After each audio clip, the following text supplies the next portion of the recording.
World Pro Racing, where sim racing becomes real.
Senna was a god.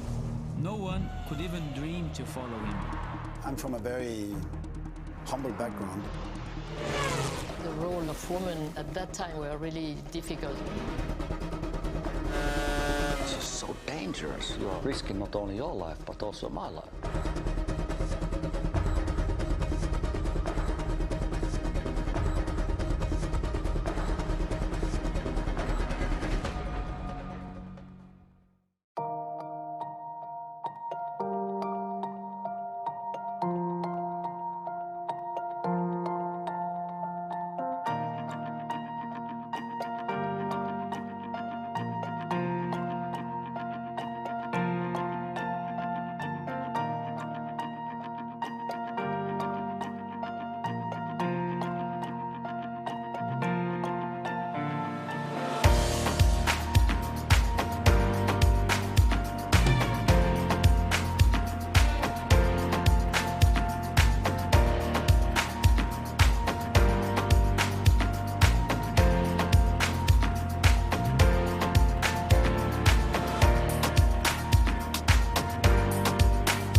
World Pro Racing, where sim racing becomes real.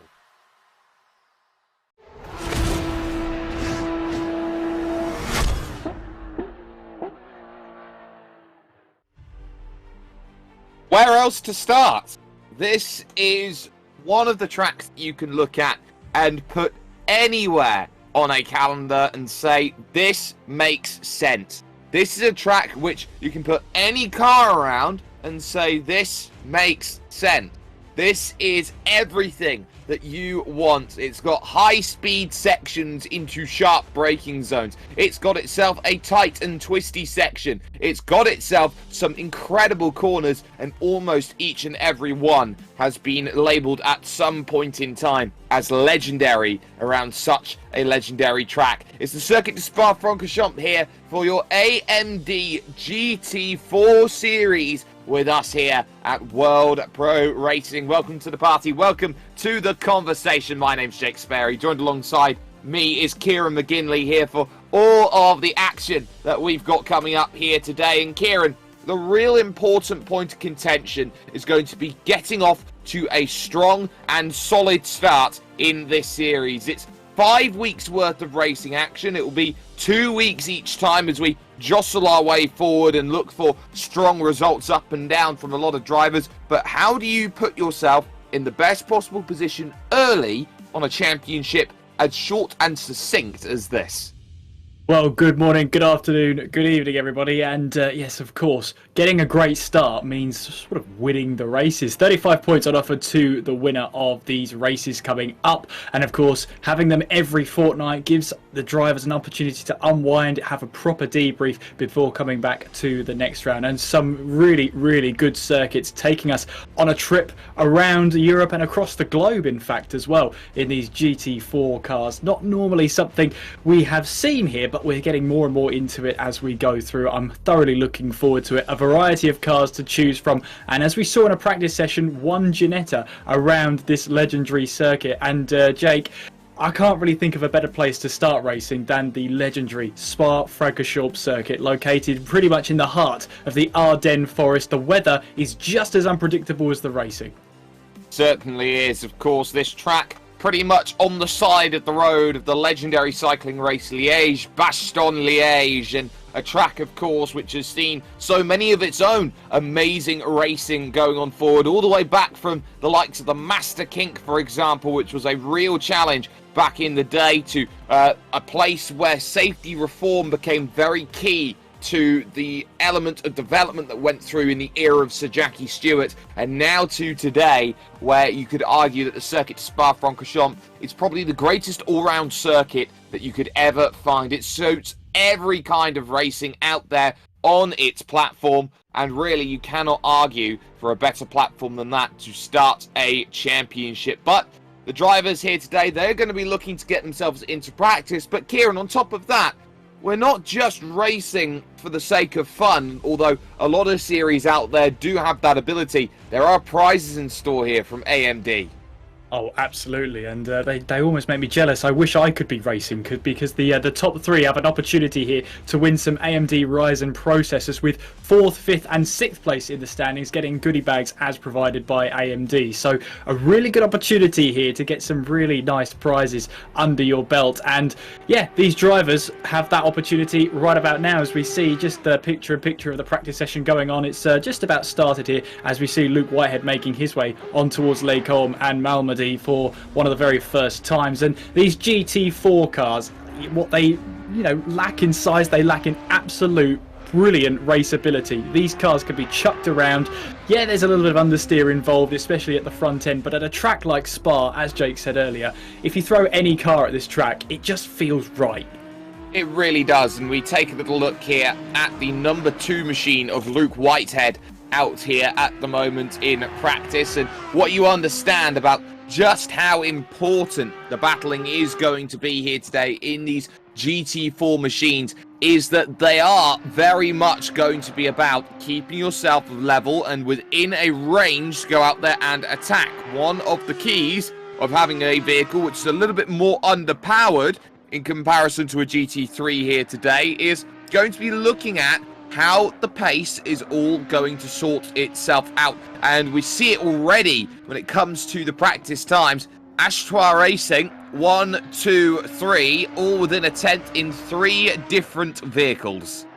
Yeah, and that's always the way then, isn't it, with Ashtois? Whatever car they're racing in, they always find the pace out there. And Mallet, who I was speaking to Jake as we were watching on this practice session, I thought, you know, maybe a Jeanette around here at a track that really does prioritise these high speeds. Well, he's only, you know, less than a tenth of a second away from Luke Whitehead. So it's amazing what these cars can do once they get out there. We've also got Saristo in the Alpine. I think one of the only Alpines on the grid so far that we've seen. But of course, once they've chosen a car, Jake, that's their car for the entire series. So maybe the likes of Mallet and the likes of Saristo are looking ahead at the rest of the calendar and thinking maybe there might be tracks I might have to sacrifice. This may be one of them.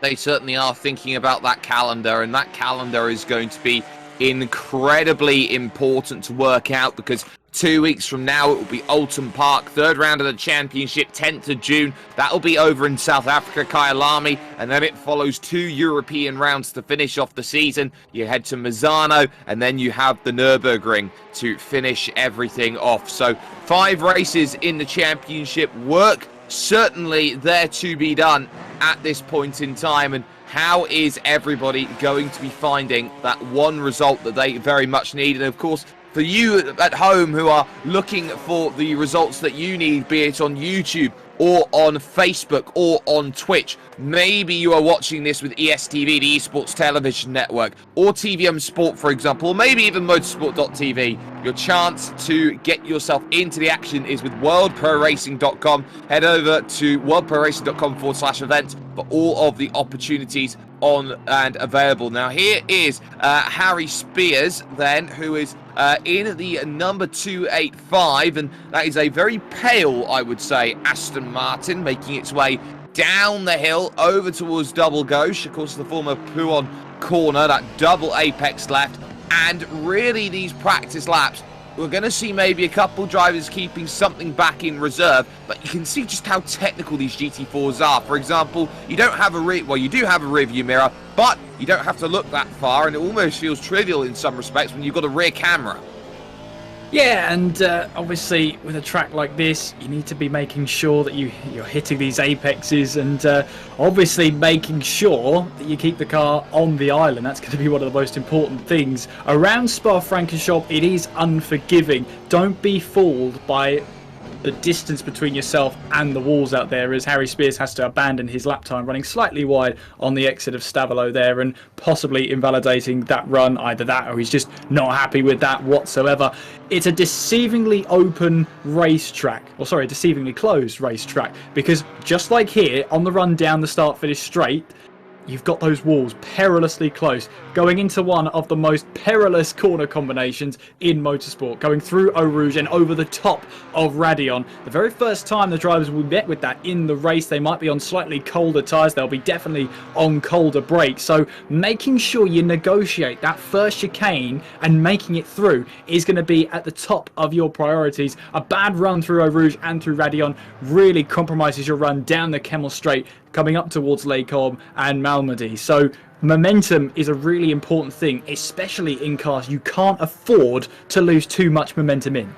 And this is one of the things as well around this circuit. It is one of the few circuits out there which is an FIA grade Category 1, which means it can hold all styles of racing, but it also goes against a couple of the measures that are out there for what you need to build out on circuit for an FIA grade 1 circuit. For example, the start-finish line around this circuit is actually a few meters too short to be considered a start-finish line, but we'll gloss over it. The track length, for example, is slightly over the minimum distance by, I believe, 4 meters. So that's going to be something that's also a little bit glossed over. And then you look at Eau Rouge and Radion as a section of track. You cannot move those barriers any further back without some serious land clearing effort. And this is what you can see around this track time and again. It looks like you've chiseled this track into rock.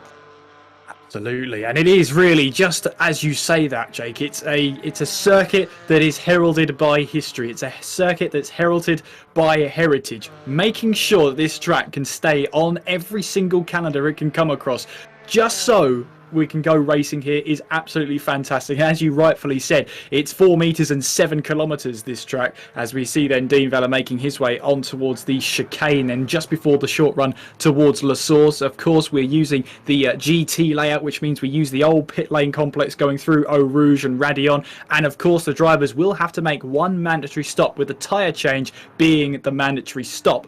It's going to be a little bit hairy exiting out onto the Kemmel Straight, as we've seen time and time again. And only very recently, we're talking around about 2007, was that pit lane exit actually adjusted so that you took a wider line really out of the way of Eau Rouge and Radion. There's still, you run the risk that a car might just lose control over the top of Radion. You've got no chance if that happens.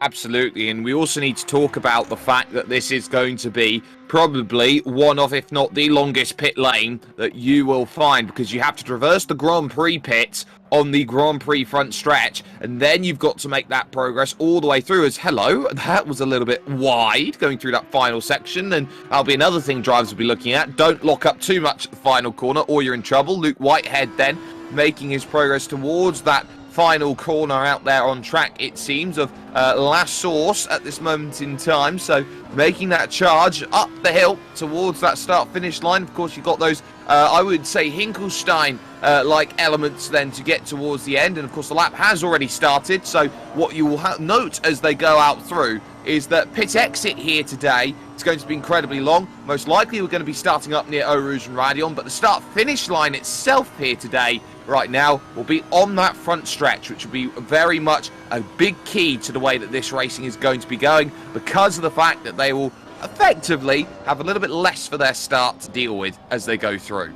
Yeah, it's almost a weird one, isn't it? How the race starts and how it finishes. It's a very, very weird one indeed. But we like weird. That's why we're going racing here. Riding on board then with Luke Whitehead as he makes his way now down in towards Brussels, in towards this long right-hander, downhill as you're trying to slow the car down, and downhill as you apply the power. Really challenging corner as we then make our way through in towards the left-hander just after.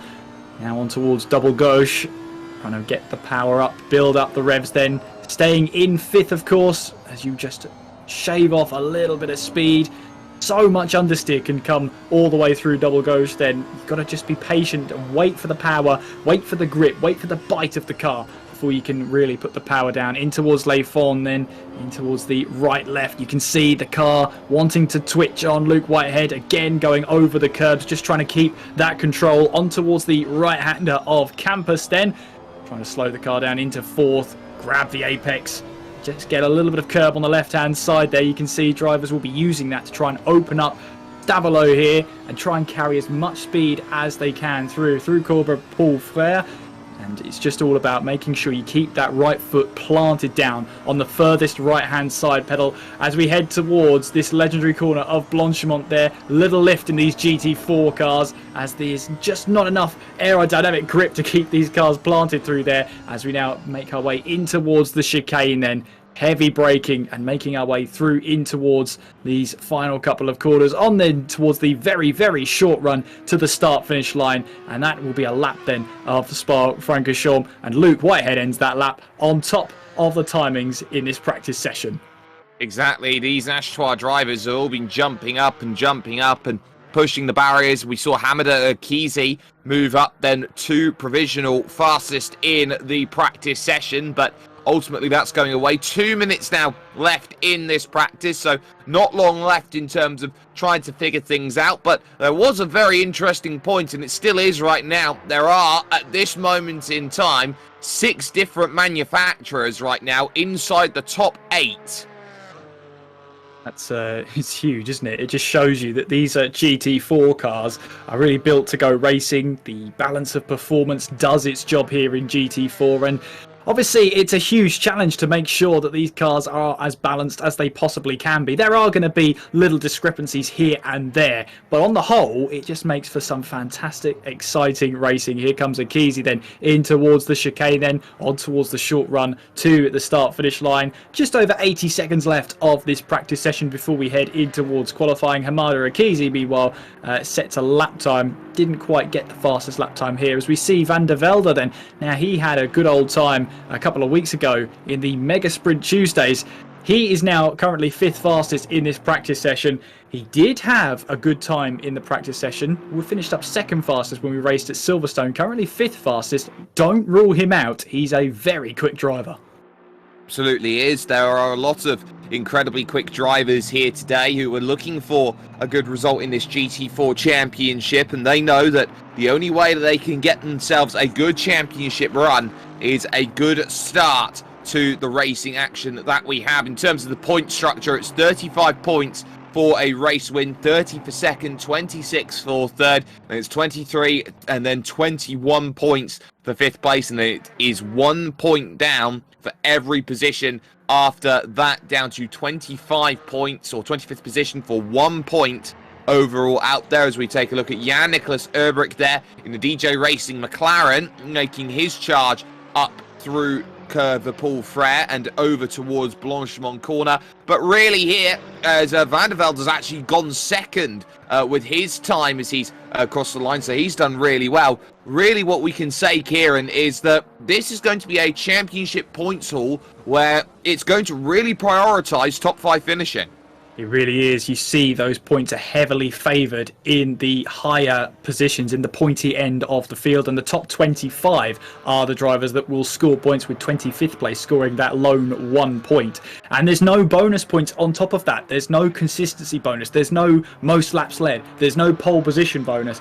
Every single point you can score in this series will be where you finish after an hour's worth of racing. So it is imperative that you make sure that you get to the line in the best way possible. Hamada Akizi then in the 404 Ashtar racing car, in the leading Porsche at the moment, making his way in now through Blanchimont. This flying left-hander, which again they have to lift going through there. There's just not quite enough grip of those cars to keep it planted all the way through. In towards the chicane then, heavy braking, one of the slowest sections on this track, of course, if you don't count La Source, as it's a very, very tight left-hander you've got to negotiate at the second part of the chicane. On the run now towards the start-finish line for Hamada Akizi. He will end that practice session in 3rd fastest, with a field that looks like at the pointy end 6,000ths of a second separating our 2 fastest drivers, 200ths of a second separating our top 3.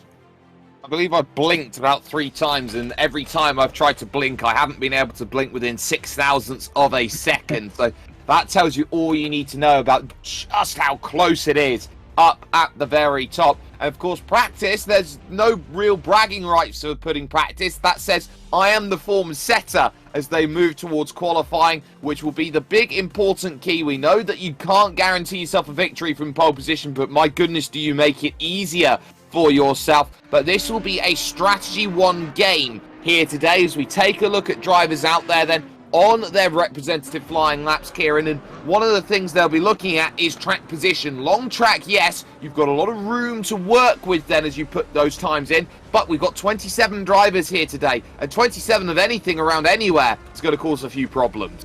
Yeah, 27 drivers and only 15 minutes of qualifying around a track that takes more than 2 minutes to set your flying lap, let alone your out lap. So you haven't got many opportunities to set your flying lap. Give yourself plenty of space out there. Doesn't sound as easy across a 7-kilometer circuit as it does when you put it in words. But these drivers have to find it out there. They have to find that pace. They have to find their own space out on track. And they have only roughly 2 chances, possibly 3 if you're one of the first out there and you keep putting in those lap times to actually set your fastest lap. Should be a pretty interesting session. Definitely should be, and we'll keep an eye out on that then. The longer that all of this goes on forward, Luke Whitehead will be searching for a good time and is coming into this event, you would say, on the run of form that he has been having as of recent here with World Pro Racing, should be arriving as potentially favourites.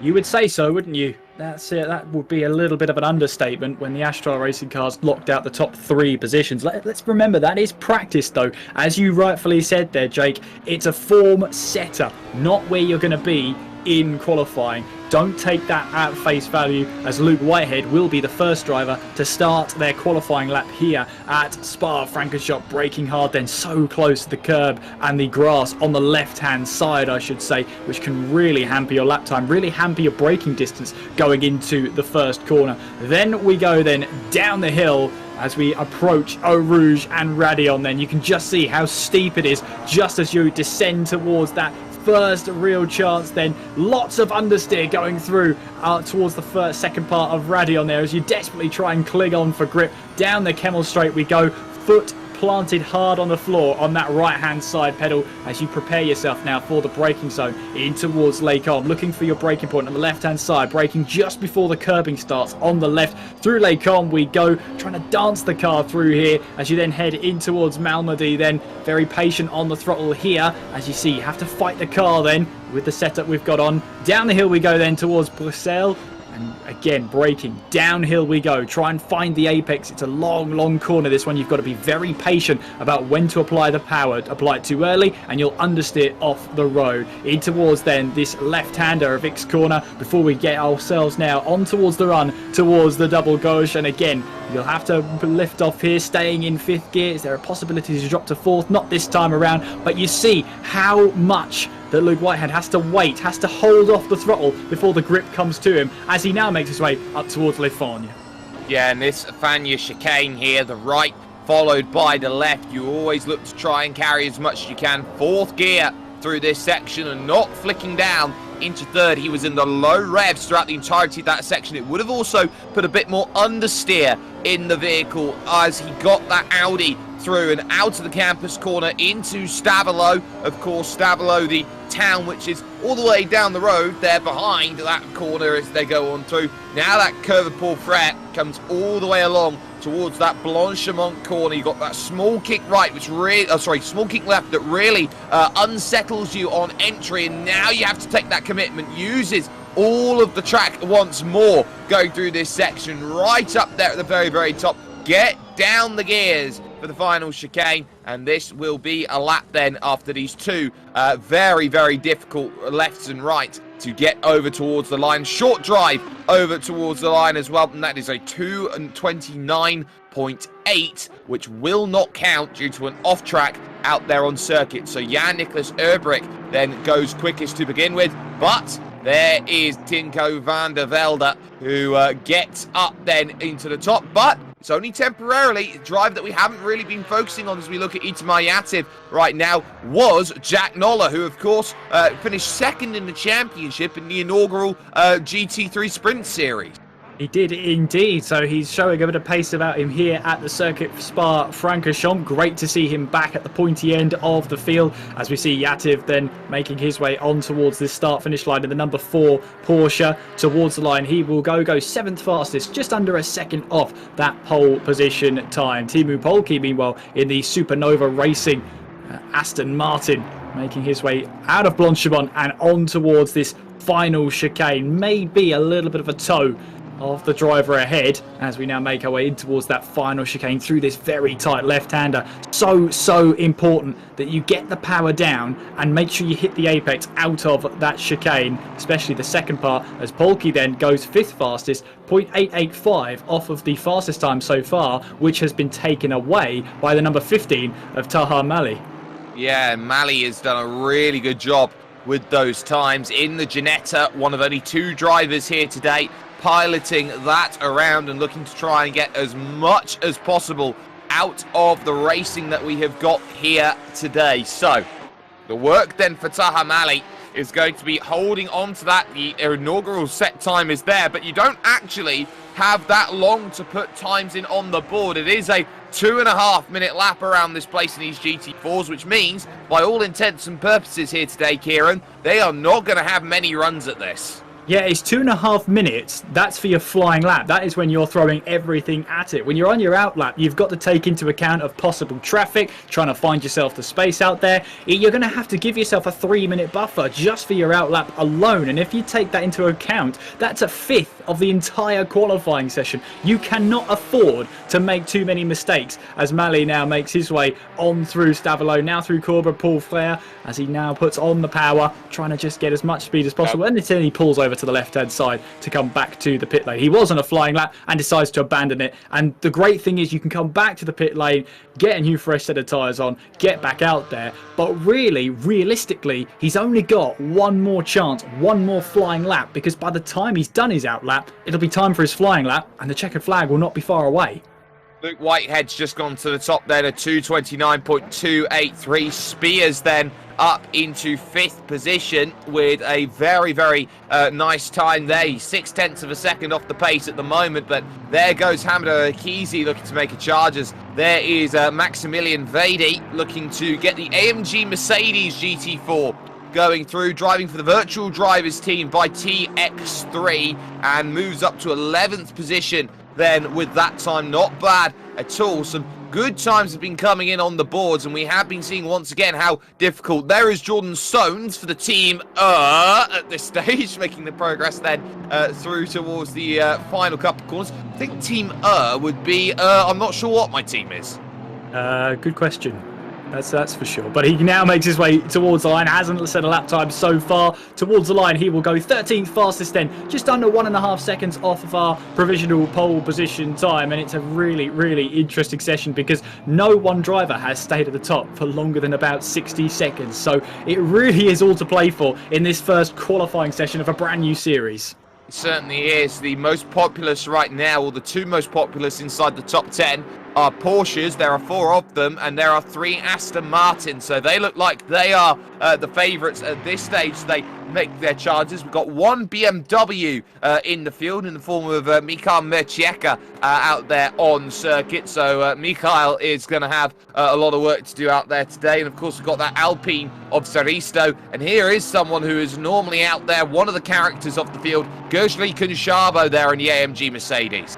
Yeah, and the gifted racing team, Mercedes, always one to try and put himself at the pointy end of the field. Great to have him along. He's normally at most of these World Pro Racing races. We love to have him here. The Hungarian always has a good sense of humour, a good sense of spirit as well. And whatever happens in the race, he will normally try and see the checkered flag out. So it's great to have him as part of the World Pro Racing regular driver roster. As well as that, I believe I have seen the number 777 of Jimmy Holm in the homing missile. He is in the homing missile, hopefully the Porsche version of it. Of course, we know his lime green Ferrari that he loves to run. Here he is in the Porsche version of the homing racing car, making his way through in towards the chicane. Currently 17th fastest is one of the fan favourites, the Finnish driver, making his way out of the chicane on towards the start-finish straight.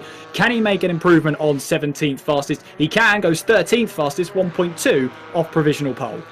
Won't shake a stick at that. That's not bad at all. Jan-Nicholas Erbrick has moved up in the McLaren then to 6th position. So that puts a very, very interesting slant on things at the moment. Vadi making the charge to the line. We're down already to 4.5 minutes, and that's a move into the top 10, going into 9th position, just ahead of Speth.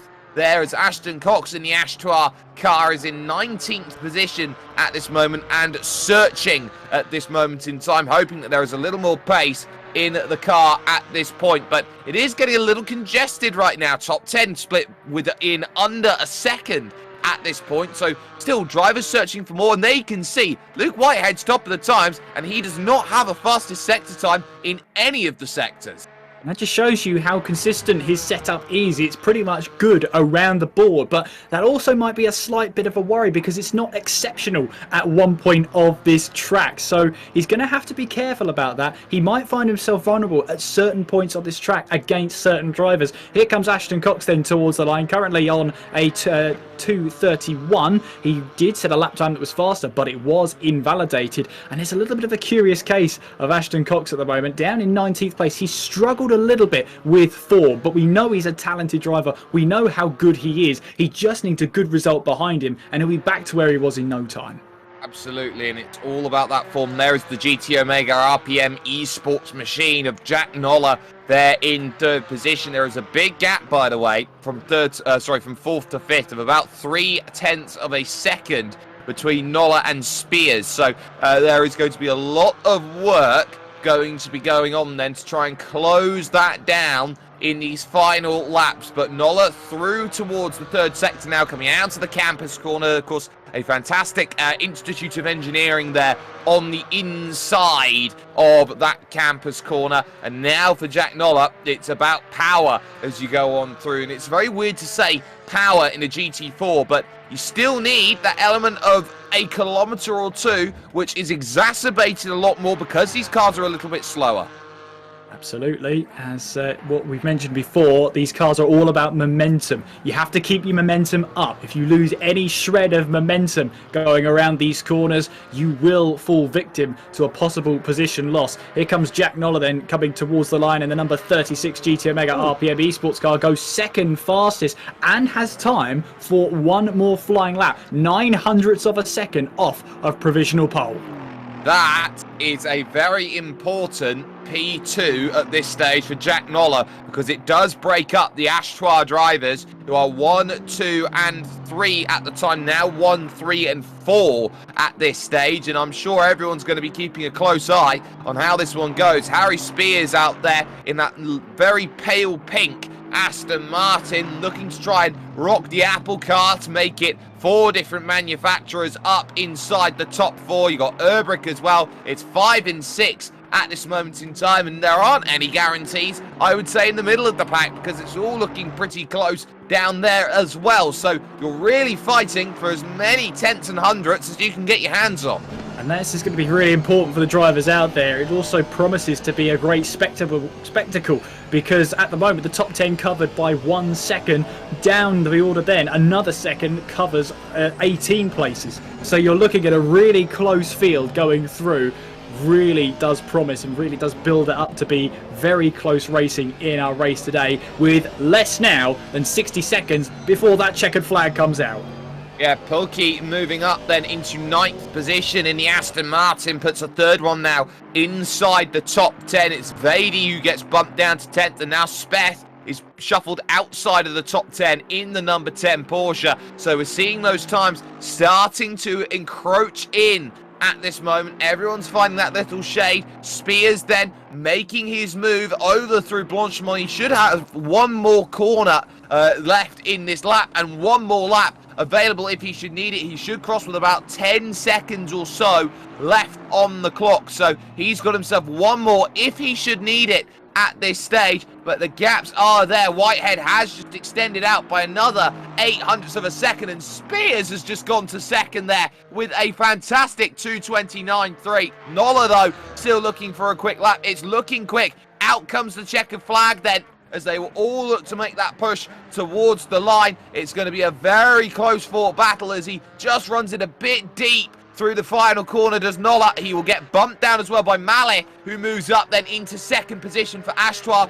Noller will cross the line, will remain fourth. That final chicane there has really cost him. Now here's Samir Foch making that charge, the Latvian driver, over towards the line, and he will take the baby McLaren Racing Team car over towards the inside. He is not going to be able to find much more. There is Hamida Urquizi, though, in the Ashtoire Porsche, looking to try and really make that focus here and show that he's got all the pace available. He only needs to find a quarter of a second. Doesn't sound like much at all here in the final goings, but if you can make that drive, can gain that place, that's going to be where all the importance is going to be, because that race is coming up and is going to be so very vital, using all of the road available there at Blanchimont. And now on the brakes for that final chicane. Has he got it nice and neat as he goes through? Yes, he does. Through the right, through the left. How early can you put the power down on exit? Out onto the AstroTurf there on that outside. And Hamida Urquizi have to settle for 5th position still. Did improve on time, but not in place overall, and that's the key. Whitehead will not improve. Spears is out there on track, will be the last drive to keep an eye out on, but here is Tinko van der Velde searching for a little bit more. There's a jump up in front, though, which is key because I believe that's Polky who's moved up now into 7th position with that lap. He is a full Boeing behind Luke Whitehead. He's 0.747 back at this moment in time, but Van der Velde will be looking to try and make this one work in the Sidemax Motorworks car into the final right and left. A lot of curb through that first section, not enough for the anti-cuts there, those sleeping policemen, but the charge then for Van der Velde over towards the line. It's good enough for 6th place then. He finds himself just 3.5 tenths back. That's some great work, but do not count out Spears. So aggressive on the brakes. He was pretty much pedaling like the anthill mob, trying to get that one slowed down, but as he makes that drive to the line, I believe he just about runs out of time with that. So Kieran, no surprises, Whitehead's on the front, but this is close. This is not going to be a guarantee for victories for anyone in the field. It's absolutely not. And when you're coming into this race, you've got to have the first couple of corners buried into your mind. You have the likes of La Source, which is going to be a bottleneck at the best of times, but you've also got Eau Rouge and Radion. Terrifying on your flying lap in qualifying, but when you're trying to go through there 2-3 wide, it's going to be even more tricky. Remember, the drivers are on cold tyres. Hopefully they'll remember that too. There'll be less grip the first time around through Eau Rouge and Radion. Let's hope they keep that in the back of their minds. But what we're promised here is a top 5 really within 0.2 of a second of each other in that top 5. The rest of the top 10 covered by the rest of that second. We're in for a great battle no matter where we look up and down the field. It's that battle which we focus on here today, of course, with World Pro Racing. If you haven't had the chance to already, you can like, you can share, you can subscribe for more amazing content brought to you by the team here at World Pro Racing. And this, of course, is the place where sim racing becomes real. But it's the reality that they'll be focusing on now, the race which will be coming up. And Kieran, now you've got to set your mind on what is a long-haul style of race. You've got to be alert. There is a pit stop that's going to be classified in this race, and you have to be pretty much there as we take that little look here, this cinematic or panoramic view through to see where everyone is, as they are effectively all on the jacks. When they get their setup all nicely sorted, they'll be dropped down onto the circuit, and they'll be then ready and available to go when everybody is ready. Yes. And you can already see where they're starting, going in towards Eau Rouge and Radion for the very first time. 2 wide going through there. They're started, of course. So it's going to be a very, very interesting complex, a very interesting first couple of corners then. Remember, the drivers will be on cold tyres, and I cannot stress that enough. There will be less grip going through there. Let's see which of them can make sure that they keep those tyres in check. Keeping out of trouble out of the first few turns of this race is going to be key. It's a long race. You can't win the race on the first lap, but you can most certainly lose it. Yeah, we've seen it many times before in races where a big pile-up, of course, you can go all the way back to 1997, I do believe it was, with that incredible 14-car pile-up all the way down this section of road, which we're panning on back through at this stage with, I don't know if it's a very fast man running or if it's a drone that's trying to go on through at this point. So the work is there, but it is a full hour that they will have on the clock. You can see the big 1 alongside these drivers indicates that they are having to have 1 mandatory pit stop still there. And of course, we are on our pace lap at this moment in time, and they all have to keep a minimum speed out there on circuit. They've got to be very alert that they're not putting themselves as too much of a nuisance, but at least for the top 4, it is 4 different manufacturers, and it really does showcase that this is not as clear cut in terms of these vehicles as you'd think it is. The Audi, the Ginetta, the Aston Martin, the Porsche inside the top 10. We've also got the McLaren and the Mercedes as well. So 6 different manufacturers in the top 10. 8 manufacturers being represented here today. And really, Kieran, what you can say is that this is a class field and they're going to have to work hard for it. Really, really is some really good talent out there. Luke Whitehead spearheading the movement now, going in towards the right-hander of Malmedy on their pace lap, of course. But, you know, the bets will be on him, of course. He's secured that pole position. We know how successful he's been in World Pro Racing, but we have seen before that he has been under threat. And when he's under that pressure, really anything can happen. We've got the number 15 car of Taha Malir in second place in the sole Ginetta in the entire field, and really wiping any sort of stats I had about the Ginetta and any thoughts and preconditions about the Ginetta going in towards Spa-Francorchamps, because he's put that onto the front row, and he looks like he's going to be one of the main protagonists who will have that fight against Luke Whitehead. Harry Spears and Jack Noller up at the pointy end of the field. It's great to see them back up there, especially Jack Noller. We know how successful he's been in previous series here at World Pro Racing. It's fantastic to see him onto the second row. Hamada Akizi and Tinko van der Velde, also two drivers to watch. Hamada Akizi needs no introduction here on a World Pro Racing stream. However, Tinko van der Velde maybe does. He's a Sidemax racer. He's had plenty of experience and plenty of pace on his side. He may be down in 6th place for now, but keep an eye on the Dutchman. He has a way of turning your eye towards his speed. He certainly does, and we'll be keeping an eye out over the course of the racing that we've got moving forward. An entire hour to figure out where everyone needs to be. They won't have to worry too much, at least at this stage, about where they need to be on this pace lap. They're not going to be trying to take each other out. They're not going to have that level of road rage. They're just going to be keeping themselves calm, and you're seeing that right now. The ghosting properties there of Spears, who is trying to keep a lot more temperature in the tyres in comparison right now. But one of the issues that they will have up at the very front is that those Ashtois cars, they will have that ability to coordinate that start between them. Of course, they are teammates, Whitehead and Malley, so they will be able to work on the front row, maybe keep the likes of Spears behind and Noller behind, and give Urquizy just a little bit of a heads up for where they go. They can see there from our aerial perspective, they have passed the karting track there on the inside of the circuit as well. Of course, a very, very nice and accomplished karting track, and that's what you see from some of these big circuits, is that they have a karting track that accompanies as they go through. That final chicane is also going to be very much key to keep in mind at this moment. But we welcome you to the party and the conversation. We welcome you to World Pro Racing. If you're here for the first time, watching on all of the platforms that we have available, we're going to line ourselves up then,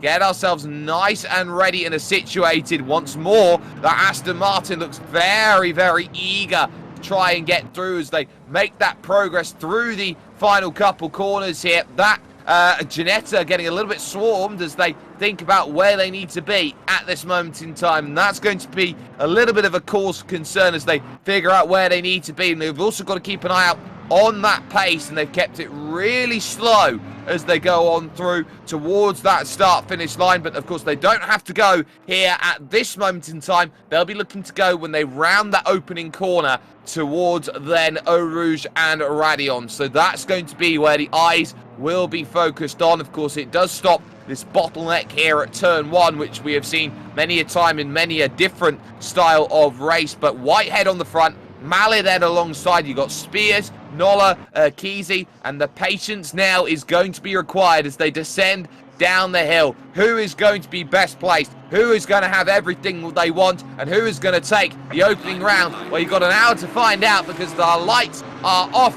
and we are racing here at Spa-Francorchamps. They fall nicely into line then as they head up Eau Rouge and Radion for the first time. It is Whitehead in control, and they'll have to be cautious as they now make that charge. And this is Draft Central City as Spears looks to try and attack on the outside, and he has no lane on the Ginetta. No, he doesn't. Bit of a Constantina going on at the top of Eau Rouge and Radion. I think Ashton Cox is one of the car, the 158 there. Also caught up in it is Saristo as well. Meanwhile, though, battle for the lead develops as the Ginetta has to take off the track then. Was going to miss the corner, and so now that's an opportunity for Harry Spears to really ramp up the temperature there to try and put that pressure on and see what he can do, because he's already seen the Ginetta make that little bit of a mistake then. Ashton Cox all the way now down in 27th place, caught up in a first lap melee, what looked like at the top of Eau Rouge and Radion. Didn't see what happened out there, but Chris Bourne also caught up in that incident at the very start. Luke Whitehead, though, leads the way and leads the field down towards Double Gauche, then in towards there for the first time. You can see the Ginetta of Mallet in second place, Harry Spears in third, Jack Noller, I believe, still is in fourth place. There's Jan-Nicolas Erbrecht then, who's under pressure then from that number 24 Mercedes of Sones as we make our way now on towards Le Fagnes for the very first time. And the DJ Racing car just about holding on to 7th place for now. But there is Polke right now in 9th place, right on their tail.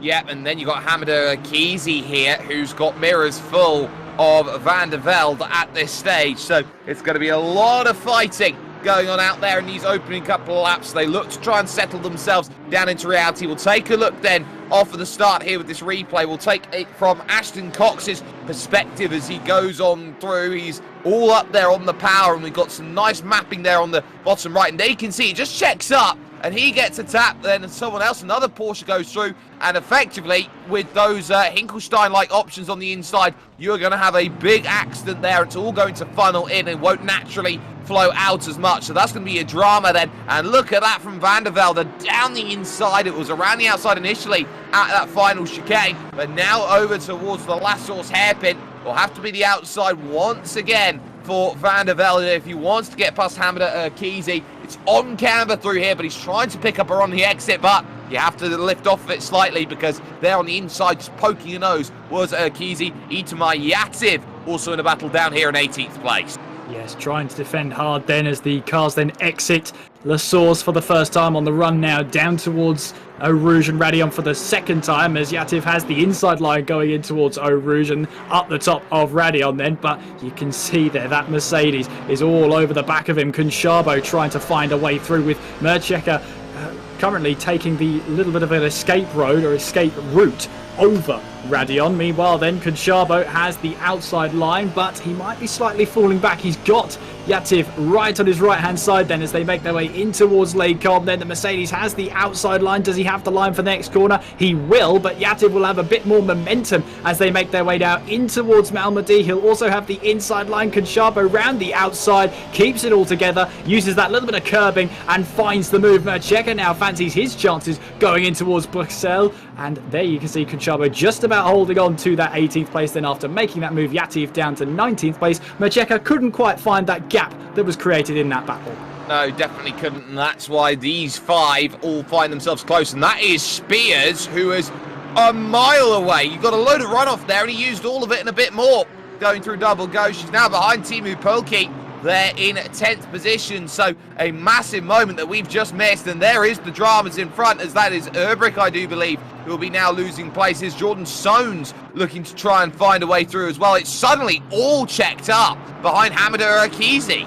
It has indeed, and Soanes couldn't quite find the move past then Jan-Nicolas Erbrick, but that's not going to stop him from trying. Van der Velde keeping out of trouble there as he tries to find his way up the order. But there you can see then just that rear wing, and there is Van der Velde putting the wick on to Hamada Keezy. They're going to go side by side then on towards Blanchimont, and I think Van der Velde is going to have the inside line. Keezy round the outside. He'll go off the track slightly. There's nowhere else he can go. Rejoins the circuit and on then towards the chicane. Keezy has the inside line for the first part of it, but you can see there that number 66 car of Tinko van der Velde will now have the inside line going into the last part of the chicane. Bit of door-to-door contact, but that is Van der Velde who's got the position now up into 4th place. Keezy might try a move round the outside in towards La Source hairpin, switches back to the inside but cannot find that way through.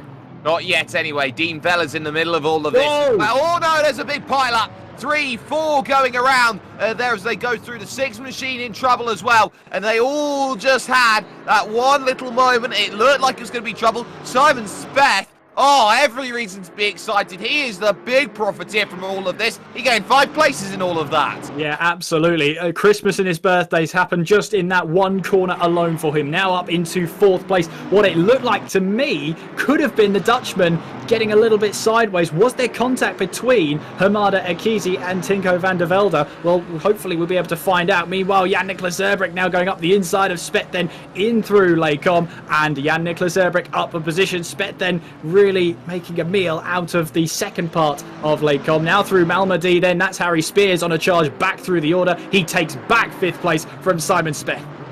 There is Folk as well. The Latvian trying to find a move. One done down the inside just behind that as well. That is Van der Velde there. Tinko van der Velde getting through on Ohak, it seemed, at that stage. Or sorry, no, that would be Vady that he's got through. So let's have a little look at this then as they went on through. So this is the first drama then, which is what puts Spears behind at this stage. A look down the inside from Jack Noller and a little bit of squeezing between the two. And a hit into the wall there, the tyres. So that's a getaway there for Spears. That could have very easily have been a huge disaster at that point. But really, I'd say that the students will have a look at that, but I'm not sure what they'll gather from it. No, Yativ then going up the inside into the first part of Leifonia, but he runs very deep and has to take a little bit of a cross-country journey to rejoin the track. That means Mirceka then will take back 17th place in the BMW, and Yativ then just about holds on to 18th place ahead of the number 69 car of Tom Otti in the Gifted Racing Team car. But they're going side by side, going through Campus and then through Stavolo then. Stavolo too wide is a very, very dicey move. It's a very brave move, that's for sure,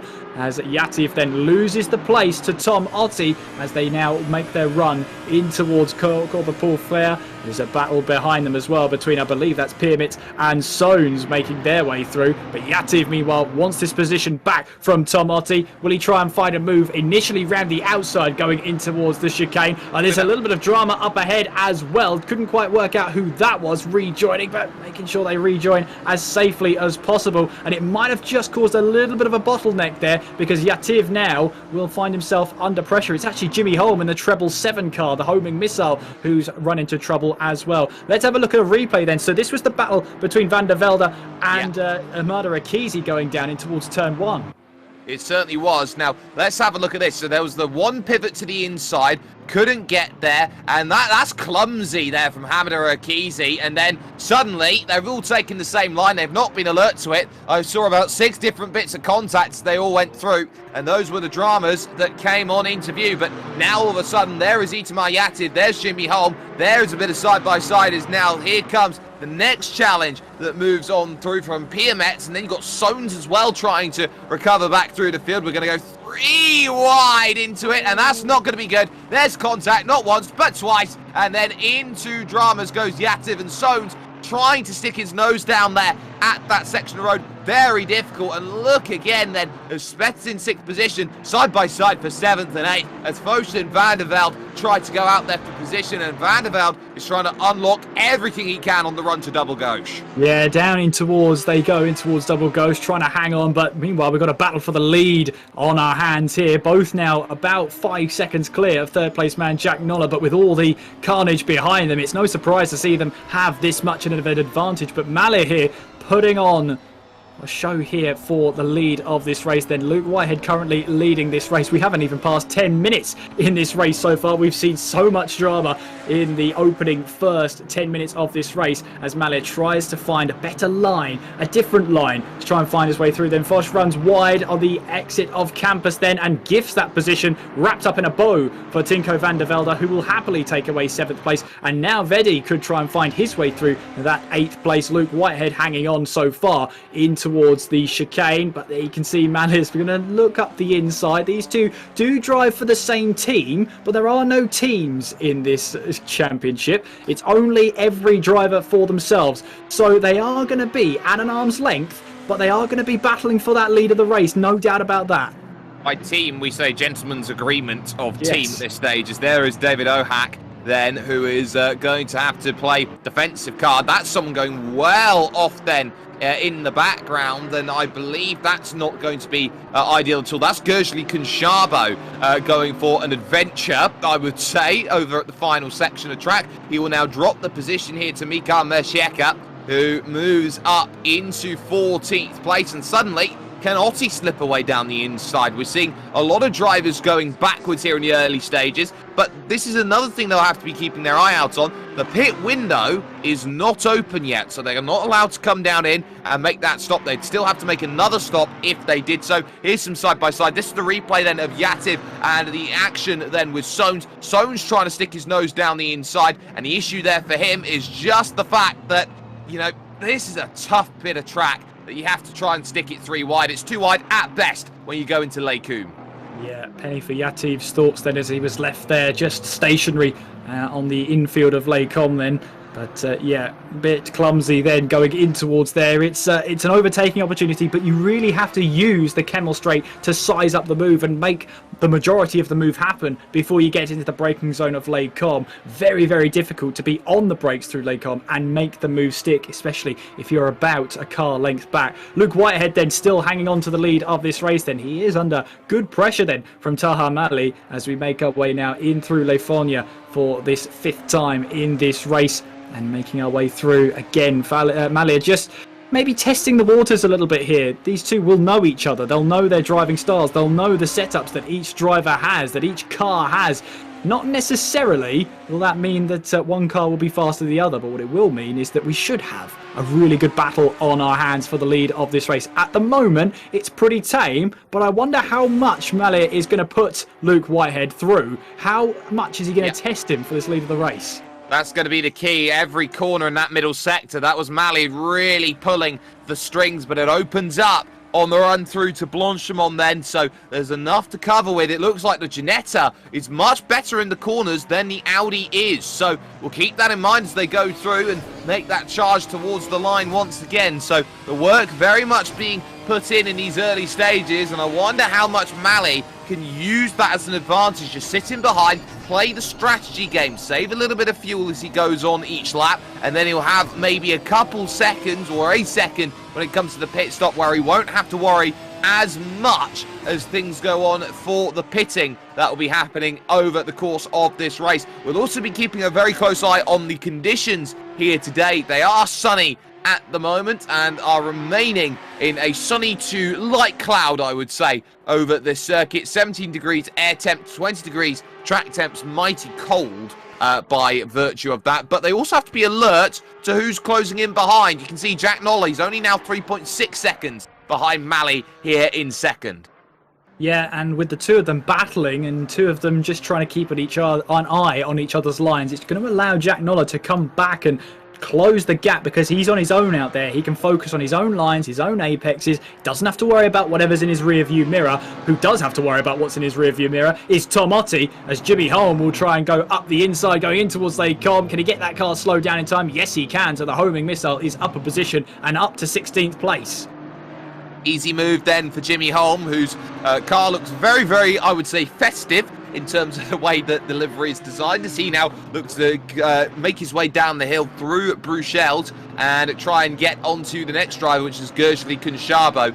They're in 15th position at this moment in time. So the focus is all very much there at this point in time. Just keep yourself calm and find what you need. But Simon Speth has got to look behind him here. That Porsche sees an Aston Martin in the mirrors, and that, of course, will be Tinko van der Velde, who will be trying to get through, and that is a mistake there, going through from Speth, who just ran a little bit too wide. That opens up a real attack of opportunity, but again, using all of the road, and that comes with experience, really. After making a mistake, just taking the natural racing line, using all of the road.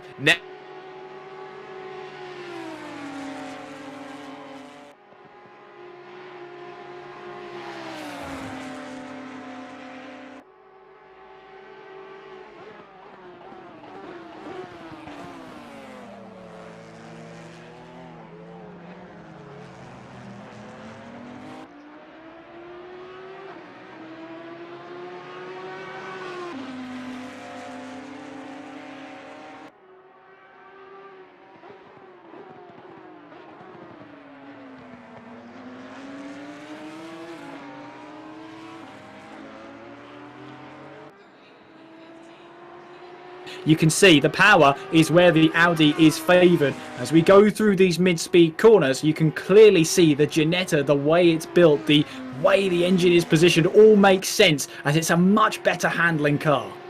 Yeah, it certainly is. And we have seen that Speth again. We're having to look back in the rearview mirrors as here comes Van der Velde up the run through Eau Rouge and Radion. And look at that, so aggressive against that curb. Moves to the outside then at Kemmel as they take the ride towards the Les Combes section. It's going to be a case where that Porsche is doing just enough. Look at it go on the straight. Absolutely rapid there. Van der Velde won't know what hit him.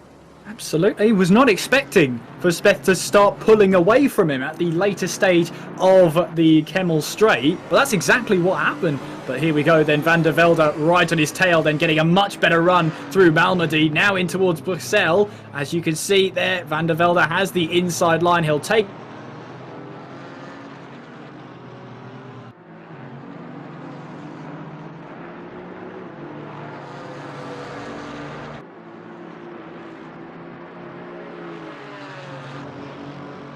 Urbrick then for 4th position, and then it's about 7-second gap up to 3rd position, and the top 3 in their race at this moment in time. It looks like every which way you go, there is a battle. There is Gershly Conchabo, who's lost out to Jimmy Holm, and down the inside, Otti trying to use all of the road, and shepherding there he very much is with the driver of Gershly Conchabo, who just about hangs it around the outside, and that Mercedes using all of the grunts available for it, able to stave off, just for now, the battle is just behind. We see there, I believe that was Piametz and Polke out there having a scrap. It was indeed. That's the battle for 19th place. Behind them as well, about 7 seconds down the road, is the battle between Yatif and Saristo over 22nd place. Of course, all those positions are for point scoring positions as well. We cut onto this battle then for 9th place. David Ohak wants to find a way past Max Veddy as we make our way through in towards Blanchimont, and once again on towards the chicane. Ohak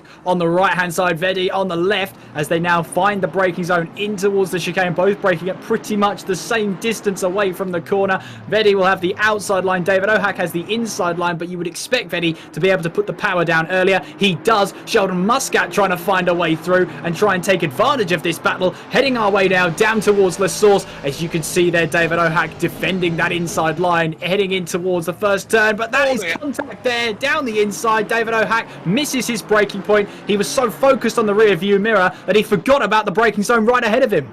They say the best defence is a good offence, but we never expected anyone to take it that literally as he went through turn number 1. Not ideal at all, just outbroke himself trying to defend and realised, oh, there's a corner there, I still have to deal with that. Muscat did take a tap coming through that section, and that will be worth keeping in mind as he looks to try and make that charge up through. You can see he's up looking for that 6th gear, using the red lines there from the computerized system to know where he's going. 243 kilometers an hour before hitting the brakes into Les Combes, and a real bit of work going on right now. Here is Tom Otti, by the way, who just loses out the place then. That's Soames making the recovery drive, moving on through up then into that 17th place. So a comfortable move then, and a comfortable overtake on top of that.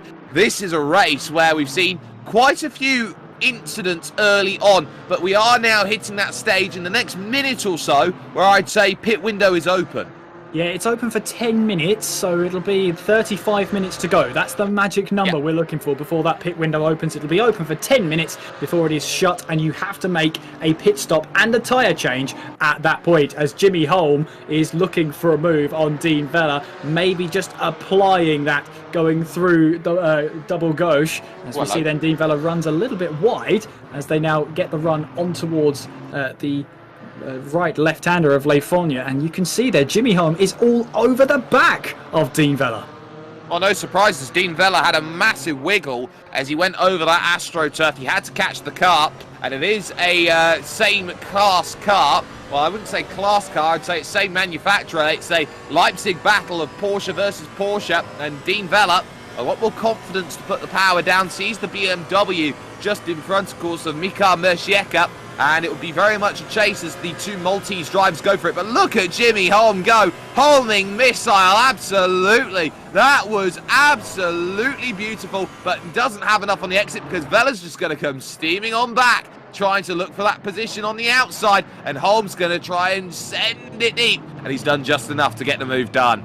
Just enough, but you could see he just took slightly too much speed into Blanchimont, and all that hard work was almost undone. He moves now up into 14th place. He's had a tough start to this race, but he's coming alive now. His next target will be Mercieka right ahead of him in the number 27 BMW as we head in towards La Source for another time in this race. About a couple of laps before that pit window does open, so I wonder who the first driver will be into that pit lane, and when the timer goes down to 35 minutes and the pit window does open, who will be the first driver to take advantage of that? It's going to be the key to how this race is going to be conducted. You've got to keep yourself in a range of the drivers in front. and find clean air as well. It's a long pit lane here, so there might be advantages to pitting early here in this one, as Silver Piemets then in the quite nice silver car, the Estonian, will be side by side here with Timu Polki trying to get through. Aston versus Aston here, British Racing Pride for both drivers. They go through as the battle of, I would say, these drivers ends in Polki's favour, then Finnish driver doing a good job. And now look at Sheldon Muscat down the inside then, and that is Speth absolutely struggling out there right now. Vadi's going to get the move done. Is he around the outside trying to pick this one off? That got very dicey between them, but I'd expect Alex Leaf, who we've said nothing about all day long, to want to try and get back through as well. But Speth still holding on that inside into double gauche, and this is going to check up absolutely everyone.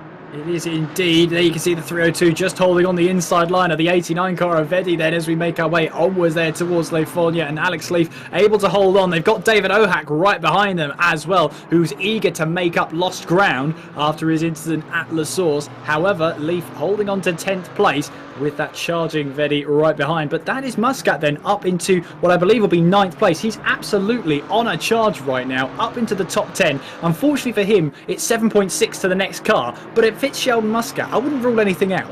Yeah, I definitely wouldn't either. He's the sort of driver who you effectively roll the dice and say you get something. This is a great battle going on though right now. 4th, 5th, 6th, Erbrick, Spears, Van der Velde, all of them trying to keep themselves in a very good battle here, as Mercieka has eyes behind. That's Jimmy Holm in that homing missile, and he'll be looking through. Now, Mercieka has got a drive-through penalty. I wonder if that's for track limits and overextending.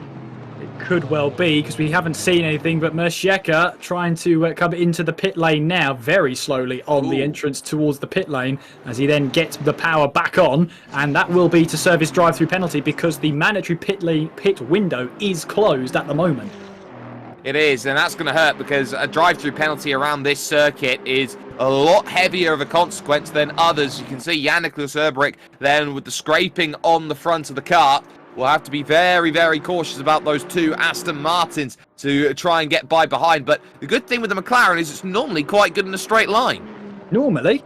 You'd hedge your bets on that in a drag race, that's for sure. But Jan-Nicolas Erbrick taking full advantage of that. 4th place right now. He's got Harry Spears right behind.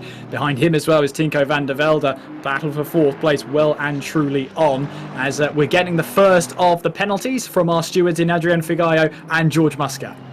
Yep, so the number 9 car will be getting a penalty. That's Maximilian Vedi, and it will be 10 seconds that'll be added on either to his stop. And look at this, door to door. They touch once, they touch twice. I think they touched the 3rd time on the run into Bruxelles. Saristo's also got a 5-second time penalty. Then the Alpine driver, then in the number 9, who's got the 5-second penalty. So there is Vedi, who was in 9th place, in the number 89, having a great scrap, trying to go through, and very nearly found himself pointing out into the wall. There are the leading two once again, as you got Tatamali and also Luke Whitehead out there at this point in time. And one of the keys as they look to try and go on through is that Luke Whitehead, he has had the lead for the longest time. Erbrick, hello, Spears trying to go down the inside at campus. Not a traditional place to get it done, but one where he's trying.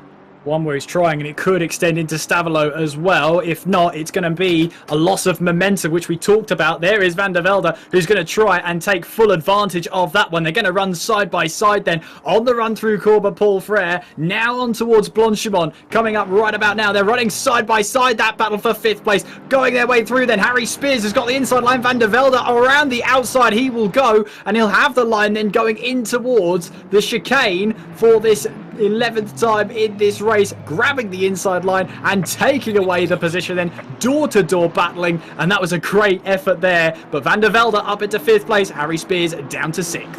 Pit window opens then. There is an extra 5 seconds on, it's 10 seconds for Saristo. Yativ's got a drive-through penalty for his incident with the number 13 car, and look at that, they've changed for the race lead. So Tahamali has got through and has done exactly what he has needed to. He has got himself then up into the race lead, but only for the moment, because here comes Whitehead, and look at them serpentining. You'd think it's the Indy 500 at this stage, which should be taking itself on about 10 days from now. No chances either way for those battles then to end up in a bit of drama, but those drivers all keeping it together. And that gap again to Jack Noller, 3 seconds, who's quietly keeping himself in this race right now, number 36. There is Spears down in 6th. Suddenly, Samir Foch is back there again, looking for that chance to move up.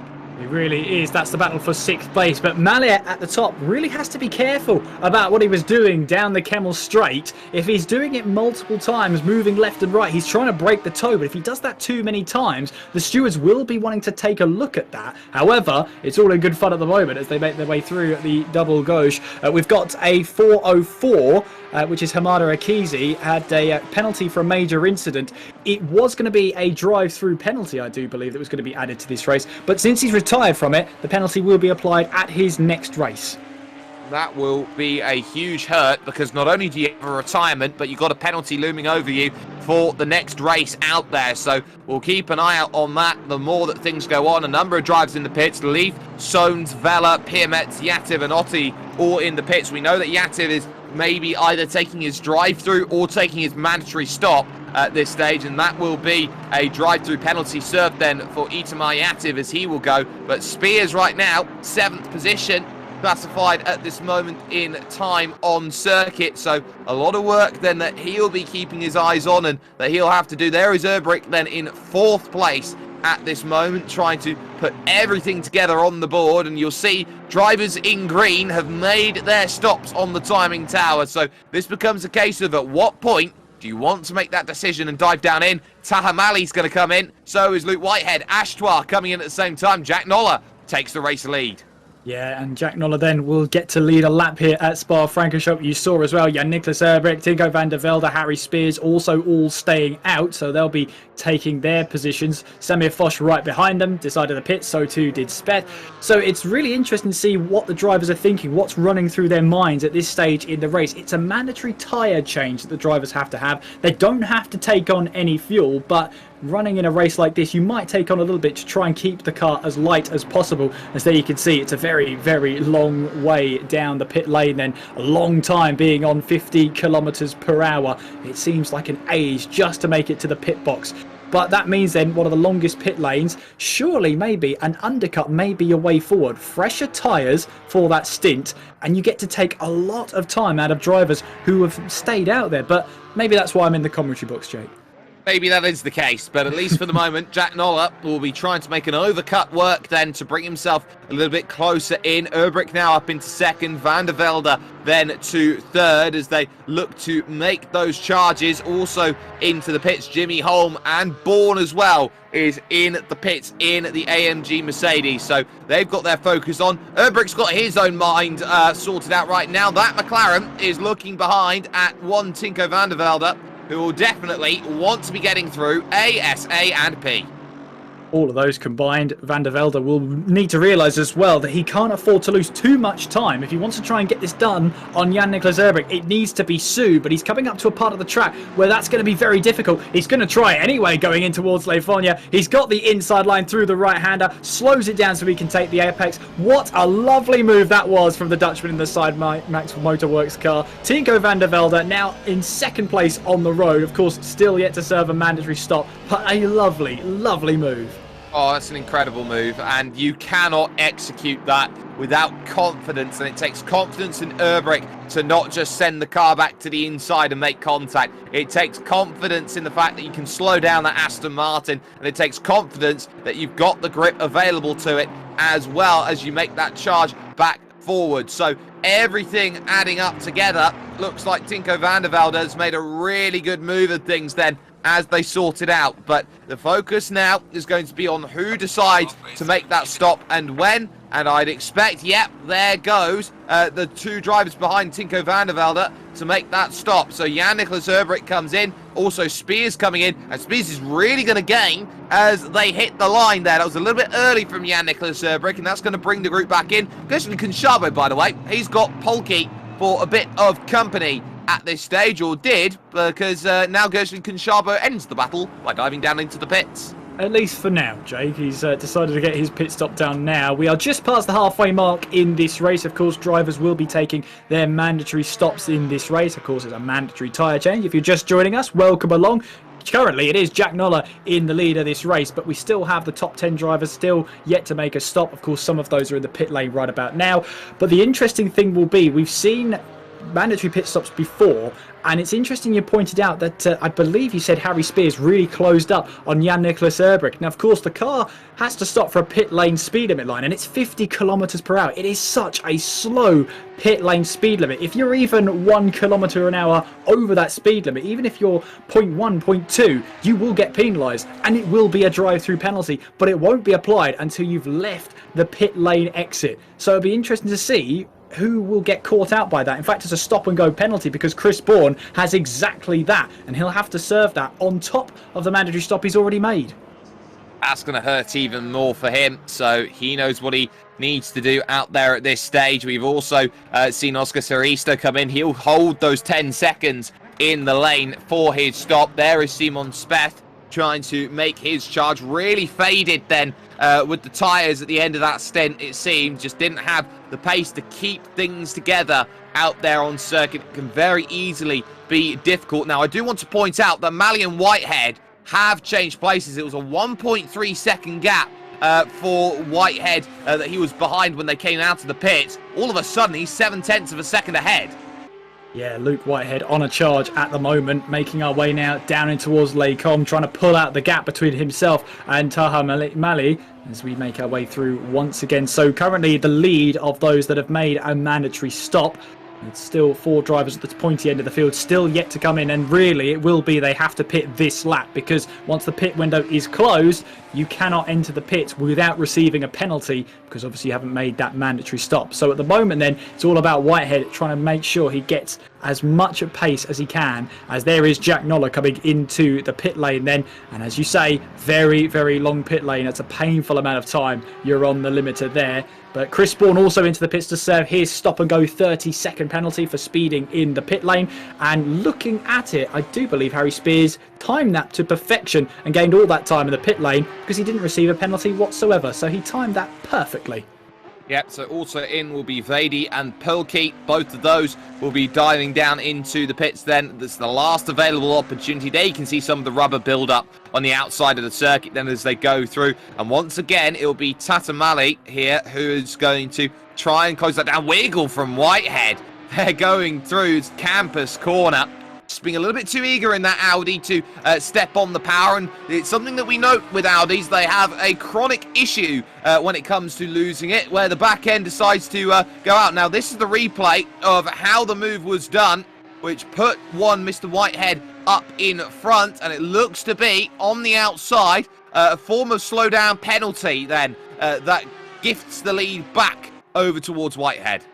Yeah, that looked like the case, didn't it? So that's Whitehead taking full advantage of that one, moving up a position. And you see Mali will be really frustrated at that one because he's straight back onto it, straight onto the back of Luke Whitehead. He's got to make that move all over again. Gurley Kunshabo then has his mirrors filled with Sones in the back. Number 24 then, as they now make their way on the run in towards Blanchimont. And they approach that left-hander now, just really on each other, in each other's mirrors then, as they make their way on towards the chicane then. Kunshabo defending hard then. Luke Whitehead still ahead of Mali then, heading over the top, as there you can see there's cars exiting the pit lane then. One of them will be Polke then, one of them will be Vedi as well, as they rejoin the action. But Luke Whitehead takes the lead of this race once again, once all the pit stops are complete. And you see then that is Kunshabo still having to defend from Sones behind, going in towards La Source. Yep, so the work is there at this stage. Kunshabo still having to look behind. Sones, of course, on that recovery drive after the big hit down there with Hamida Akizi and co. As they make that charge, it is AMG Mercedes clean versus AMG Mercedes a little bit battered at this moment in time as they make that close. Pit is closed then at this stage, and look at that, leaving the pits. That's going to be a little bit awkward as they all pilot through. That will be, of course, the Finnish driver there that they go on by and try and work out where to be. So that is Polke then, who will just be on the back of these drivers, trying to work out a way through up into P14. Yeah, and it's always quite fun to see them just sort of fall up and down the order there as they make their pit stops. It's a long pit lane, so it's always quite difficult to see where they're placed until they reach that first timing line of the lap. But Conchavo then in 14th place, it's Sones in 15th, and of course all the points are scored all the way down to 25th place in this series. So as long as you get to the line right about now, you should be in a good stead for a good point scoring position. Luke Whitehead making his way through in towards the right-hander of Stavolo, might find himself under a little bit of pressure here from Taha Mali as they get the power on. Yep, Taha Mali is definitely there, and the gap behind, which of course was around 3 seconds, is 2.5 right now after the stop. So it's an overcut that's worked out then for Jack Noller, but Taha Mali has seen the move done before, and look at this, late on the brakes, trying to get that very nimble Ginetta to go through. Wide has gone Whitehead. We've got some side-by-side as Jimmy Holm is on the outside of Maximilian Vedi, trying to get that one done, and can't quite call it complete just yet because Vedi's got the inside line. We go picture in picture on the run towards turn number 1 here because it's not quite a chance to get the move done then for the race lead for the Ginetta of Taha Mali. And now you start to wonder here for Jimmy Holm. He's got to look behind because they've also got the very quick Leaf there behind, wanting to try and gain that place on the brakes. They go into the final chicane, and once more Jimmy Holm is having to play that defensive card and play it very shrewdly. He will indeed, as Vedi will try and find a way through, maybe to try and a little bit of a cutback, get the apex out of these slow corners and get onto the power earlier, therefore building up the speed quicker as they make their way through now in towards La Source. And yeah, you saw Whitehead there defending the lead, and I thought he was going to compromise his own run out of La Source, but he didn't. He holds on to the lead by just over half a second as the homing missile has Vedi right behind him as they make their way descending through Eau Rouge and then up the hill through Radion as over that blind crest we go. Yep, and it's that blind crest that we keep our focus on, and the charge once again towards the Lacoum section. And now here comes the move. Maximilian Vedi right up underneath is that AMG Mercedes trying to unlock away on the outside to get it done, but Jimmy Holm covering off that inside, effectively doing his duty at that stage to make sure no overtake would happen and no dice then in terms of that battle. It's the biggest battle out there for 11th, 12th and 13th, which is I would say the closest battle out there on the road, because you've got the lead battle that is still going on, and still that patience being had here by Taha Mali against Luke Whitehead. It's a case of they'll know each other pretty well, they'll know how each other drives, and Taha Mali is trying to give absolutely everything in that Ginetta to get this as close as possible to a victory. I think it's going to be a timing thing.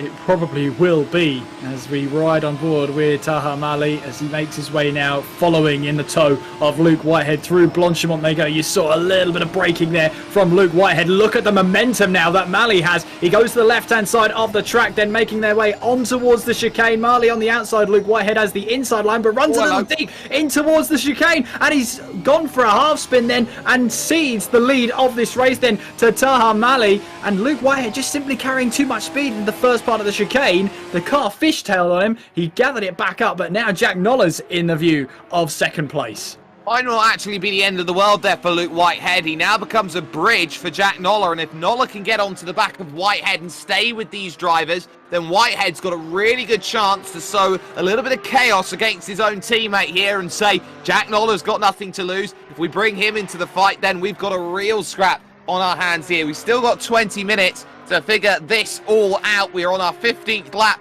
then of this race, and I tell you what, we are not in guarantees at all at this moment in time, with Taha Mali leading by 1.2 seconds as they cross. Now here's Tomotti in his 3-car scrap right now. He's got Saristo then in the Alpine, along with Vela, of course, in the Porsche. So the only Alpine in the field looking to charge. Of course, yesterday we saw some Alpines in action over on R Factor 2, but here comes the look then. It's a very defensive line from Tomotti, who moved all the way over because he knows he's got it covered into one. Well, he got it so far covered that he has gone to Narnia and back.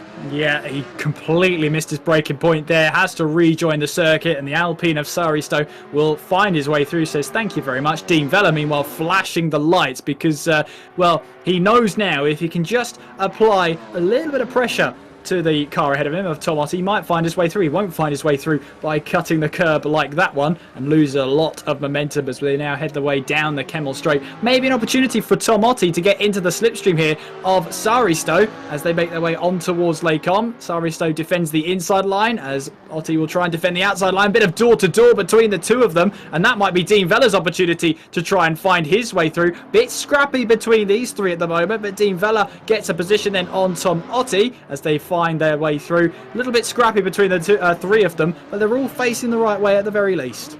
Well, that will be a positive, and it's one of the few positives a couple of drivers are going to be taking from that. Tom Otte had a lot of thinking to do there through that section of track, had two very important drivers behind, and ultimately drops the places. So just like that, you see where all the dramas come on into play. So that at least is a point in time. Jan-Nicolas Erbrich, though, has got his mirrors plastered full of spears out there on circuit. So for Jan-Nicolas Erbrich, he is going to be keeping himself very alert to that pale pink Aston Martin, which is looking for the inside once again. But again, that McLaren does just enough on the braking to keep everything nicely in line, as we got a little bit of side-by-side behind them as well. And that looks like it is going to be Chris Bourne in the exiled right foot braking R team car there at this stage. So he, I believe he found himself in pain when he was filling out his team sheet. Well, it must have been. Must have been. That's the only reason why you would change a team name like that. However, he's still out there at the moment. Maybe his right foot, hopefully, isn't in too much agony at this point in the race. With 17 minutes and 46 seconds to go. There is Jan-Nicolas Erbrich then in 5th place as he heads his way over Radion and on towards the Kemmel Straight we go. Harry Spears has dropped back a little bit there, still within 0.6 of a second as Saristo trying to hang on then for the number 54 car of Dean Vella as they make their way towards the line and towards La Source again. Saristo then looks like he's got the pace overall, but Dean Vella and Tom Otte are not going anywhere other than his rear view mirrors at this moment in time. They want that position back. I'm pretty sure they will, but they'll have to wrestle it from him, and I'm sure that Saristo will be trying everything possible to make sure that they don't find themselves in a scrap or a battle. It is also on, of course, for 10th, 11th and 12th positions as well out there on the circuit. So at least for now, you can see there is the Slovakian David Ohak, who will have himself Holm and Vady as a little bit of trouble, and this is for the last spot inside the top 10. So 1 point difference between all those places, but a top 10 finish is a bragging rights place. It definitely is. You know, you'd have me bragging if I got top 10 against this talented field. David Ohak then, who's had a messy race at best. He's had a couple of incidents here and there. He's missed a braking zone or two, but at the moment he finds himself ahead of the homing missile of Jimmy Holm, who himself as well has fallen into trouble in this race. They're going to run side by side on the run up towards Le Fournier. Then, oh, there's contact between the two of them. Jimmy Holm getting opposite lock with that contact. Somehow, though, he holds on and gains a position off the back of it. How on earth did he save that? Well, you do have to realise that you have to execute a drift properly to get yourself a finished licence. So, in terms of driving, that would be nothing but second nature to Jimmy Holm. I'll tell you what, that's a different interpretation of the Scandinavian flick. However, it has absolutely worked for the homing missile driver of Jimmy Holm. It might work too for Max Vady, who inherits that position off of David Ohak. A couple of corners ago, he was in 10th place, was Ohak. Now Vady is up into 11th place. Try and hold off against David Ohak as they make their way through in towards Blanchimont and on towards the chicane. Yep, and it's that run to the chicane, which for Maximilian Vady, he'll be looking behind after making that move on Ohak and feeling like he's pretty much got that consolidated. So it's worked out quite nicely, at least at this point. It's back together again as well for 5th place, it seems, also. So there's a lot going on right now. Battles opening and closing everywhere you look out there on the circuit, as Vady then has exactly what he wants, but Jimmy Holm now will need to try and run away. It's 5 seconds up to Sheldon Muscat. That's going to be a tall order in the last 15 minutes of this race. So that at least is going to be the work that he will have going on, and we'll catch a look at this on the replay. Look at this, full on Tokyo drift spec here in the Ardennes Forest. You see that throttle control as well. He knew exactly what to do in that scenario. And better than that as well, he parked it on the next available apex. That is how you do it. Vady then will try and find a way past Jimmy Holm then as we make our way in towards the right-hander here of Lecom. Door-to-door action here, and Vady out of road there, has to take a little bit of a trip across the infield. And Jimmy Holm holds on to position now, but Vady again trying round the outside, but the two of them make contact. And now David Ohak will try and find his way through down in towards the inside of Bussell, and Vady there will not be too aggrieved about that one. He found himself on the rough edge of that battle. He certainly did, and now the question will be, how will everyone look at that as they went on through? A couple positions being lost for the Troubles as they made that charge on through. So at least for the time being, those are the positions as effectively as it was with this battle, and it might just see a repeat performance then from Jimmy Holm in the Holming Missile Porsche as he gets a drive, a good drive I should mention as well, through their double Gauche over towards this one through. But then you look at Spears here in 6th position. It's going to be P5 soon if he can get a good drive against the McLaren of Jan-Nicolas Erbrich. He definitely wants that place and wants it soon. Yeah, it's great to catch up to the car ahead, but Harry Spears has been behind Erbrich for quite some time now, for the last 10-15 minutes at the very least. Spears has tried to find a way through, hasn't found it yet, but he is hounding the back of that McLaren, maybe looking for a move this time in the inside of the chicane, just trying to make sure he puts Erbrich in a position where he feels he needs to defend, placing that car to try and find you know, that little bit of a gap in the armour of Erbrich's defence. But at the moment, Erbrich is holding firm then in towards La Source. They will go. Spears then might try and move down the inside again, making Erbrich think about to do something to defend the position, which compromises his line. And there you can see Erbrich staying firm, holding firm for 5th place. Harry Spears throwing everything at this, and so far Erbrich has an answer for everything. Meanwhile, we've got to switch a position here. That's Pirmitz trying to go up the inside of Polke going in towards the chicane. Polke's able to hold on, but in theory you'll see Pirmitz get the better run out of the final chicane, but Polke holds on for now. He does, and it's also closing for 2nd because Whitehead's been caught by Nola. Polke then just about covers it all off then into turn 1. A lot more confidence through that section of track.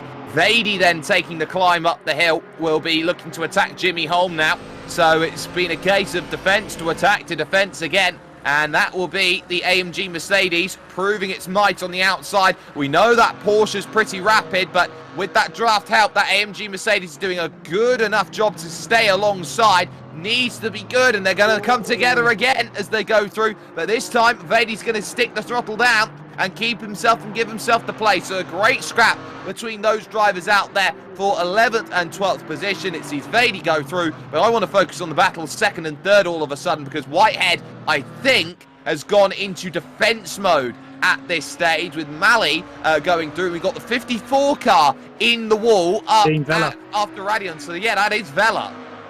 Yeah, Dean Vella around there, but there you can see Jan-Nicolas Erbrich having to work hard to defend that position. Harry Spears, though, gets the move done as we hand back to the battle for 2nd.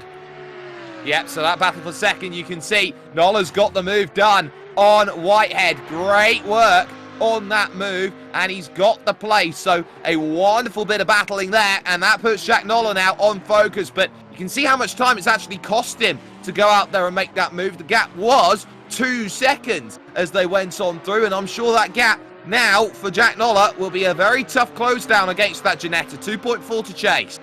Yeah, but at the moment then, Jack Nola with 10 minutes to go. Can he build a gap to Luke Whitehead? Because this is going to be the main thing. This will decide whether he can go on to try and challenge for this race win. If he has to defend from Luke Whitehead, which it looks like he might have to on the run down towards Eau Rouge and Radion, it might mean that he has a dent in those win chances. However, he's got one heck of a driver to try and defend against Luke Whitehead as they now charge their way through Eau Rouge and Radion now.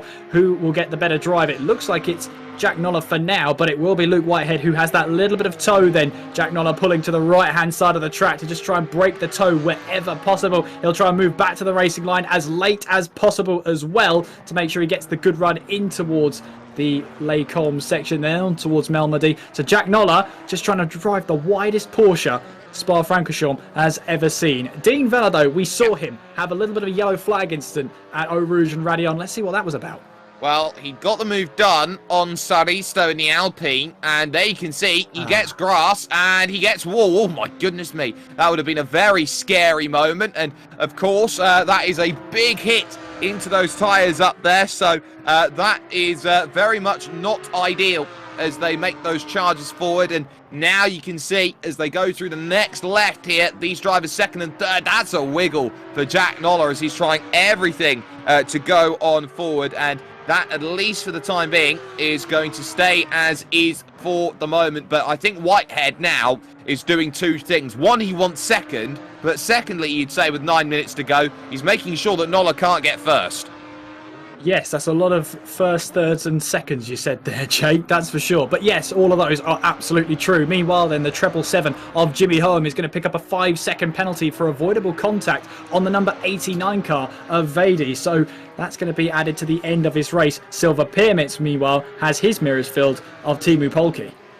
Yeah, and Pulkki as well will be looking for his battles, but Noller just doing enough. Look how much time they've actually lost. They've lost a whole second over that middle sector here to Tatamali, and it looks like, at least at this moment in time, Mali is starting to walk away with this race in the late stages here of this one. So that, at least for the time being, is the focus that they will be very much on. And for now, that gap does come back down to 2.3, so a weird timing issue there as we went on through, but they still have to be alert and focused in the final stages of this race. One small mistake from any of these drivers, that's it. That's day done. And the last thing you want to do is put in 55, 56, 58 minutes of effort and see the race fall away. Yeah, you just got to make sure, as you said, you've got to guard against complacency. You can't afford to be taking those lines slightly differently, as there you can see Jack Noller taking a line slightly differently. Over Radion he will go, and it's little mistakes like that, little lapses of concentration like that, that the driver behind will absolutely latch onto. There's nothing more that a driver will react more to than you making a mistake. Oh, absolutely. And there is Silver Pyramids still scrapping it out with Teemu Pulkki. These two have been changing positions all race long, and again, trying to open up that attack. They are bringing another driver in behind. That'll be the lap down Mercieka that they will be dealing with as well. So here is the run that they will go for over towards turn one again. The Lassal's hairpin, nothing doing just yet. But really, two Aston Martins, one with damage, one with not. You'd say from the start of the race, Pulkki had a clean car, he wouldn't be worrying about this battle. No, but it's just funny how things can change in the 53 minutes we've already had of this race. We still have 7 to go then. Silver Pyramids holding on to 16th place. Teemu Pulkki will try and make his life difficult then, going down the Kemmel Straight once again. Might have a little bit of a tow as well. The car behind them is not for position as they make their way now on towards that Kemmel Straight, trying to pick out their braking zone. And just for now, Pulkki has to hold position so far going into there, but as long as he's filling the rear views of Silver Pyramids, just try and make the other driver make a mistake at this point, because as you say, Pulkki could be driving a little bit of a wounded car. Certainly could do, and he is searching for that move, and he wants to try and move on by, but Silver Pyramids is having absolutely none of it in an Inco racing car, so there is not much that you can really argue against in this battle. It will continue all the way to the checkered flag with about 6 minutes to go here in this race, and they know that they are at the mercy as well here in this one of the leaders, and when they actually get their chance to cross the start-finish line, and by leaders, Tahamali out there in front. So those gaps opening up then just a little bit then in the field, 3 or 4 seconds gaps splitting most of the drivers, but Pyramids really having to be very alert to every single corner here thanks to the work being done by Teemu Pulkki. Yeah, and this is what we saw earlier on in this battle for second place, or maybe even for the lead. You're trying to make sure you take a slightly different line. Just try and maybe stick a nose up the inside, stick a splitter up the inside, and just try and put the driver, make them think about defending, because once they start to defend, they're going to compromise their own line. If you can make a driver do that, you're odds on for that position. So that's exactly what Pulkki's doing. He's making Silver Pyramids think about defending, which instantly compromises his own line. Yeah, and that's the key. The fact that they're compromising each other. Pulkki's got to try and work out a way to really attack, because you can see again as he goes incredibly deep into the corner searching for it, and he's not going to get it. Jimmy Holm's got 5 seconds, and there's the hit. Bang, and around you go. And that's going to be a very awkward one for Silver Piermetz, who tries to reverse. Watch out, Soristo! Just about gets away with that one. That could have been a dangerous rejoin at that point in time. Not sure where Piermetz could have gone there, but that's how easily you can run into troubles around this place. Now, of course, Jimmy Holm has that 5-second penalty after his incident with Vady for that avoidable incident. So Holm will have that added on at the end of his race, which will put him maybe with this driver here, Gershali Kunshabo, who will now know there's a 5-second penalty in front, and he'll get the hurry-up message, I've got to move. He has got to move, but he's got Soanes behind him as well in the number 24 car, and it's all well and good trying to make sure you press on and try and negate the penalty that Jimmy Holm has, take advantage of it, I should say.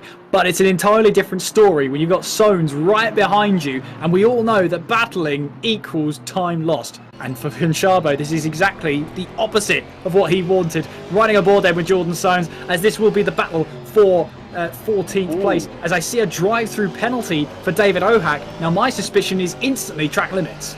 That's what I'm keeping an eye out on there, because we haven't seen anything come through with the race stewarding team. Of course, there are the penalties that come through. Oh, hello, Soanes.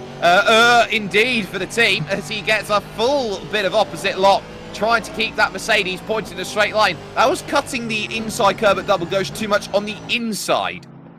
Yeah, and that can really upset the car. We just saw that with Jordan Soanes, how upset the car does get if you take that inside curb. There's a real weight transfer when you do that, because the car's leading right and you're deciding to take a little bit of weight off the left-hand side of the car, applying even more pressure to the right-hand side. The rear tyres, simply put, just do not like it.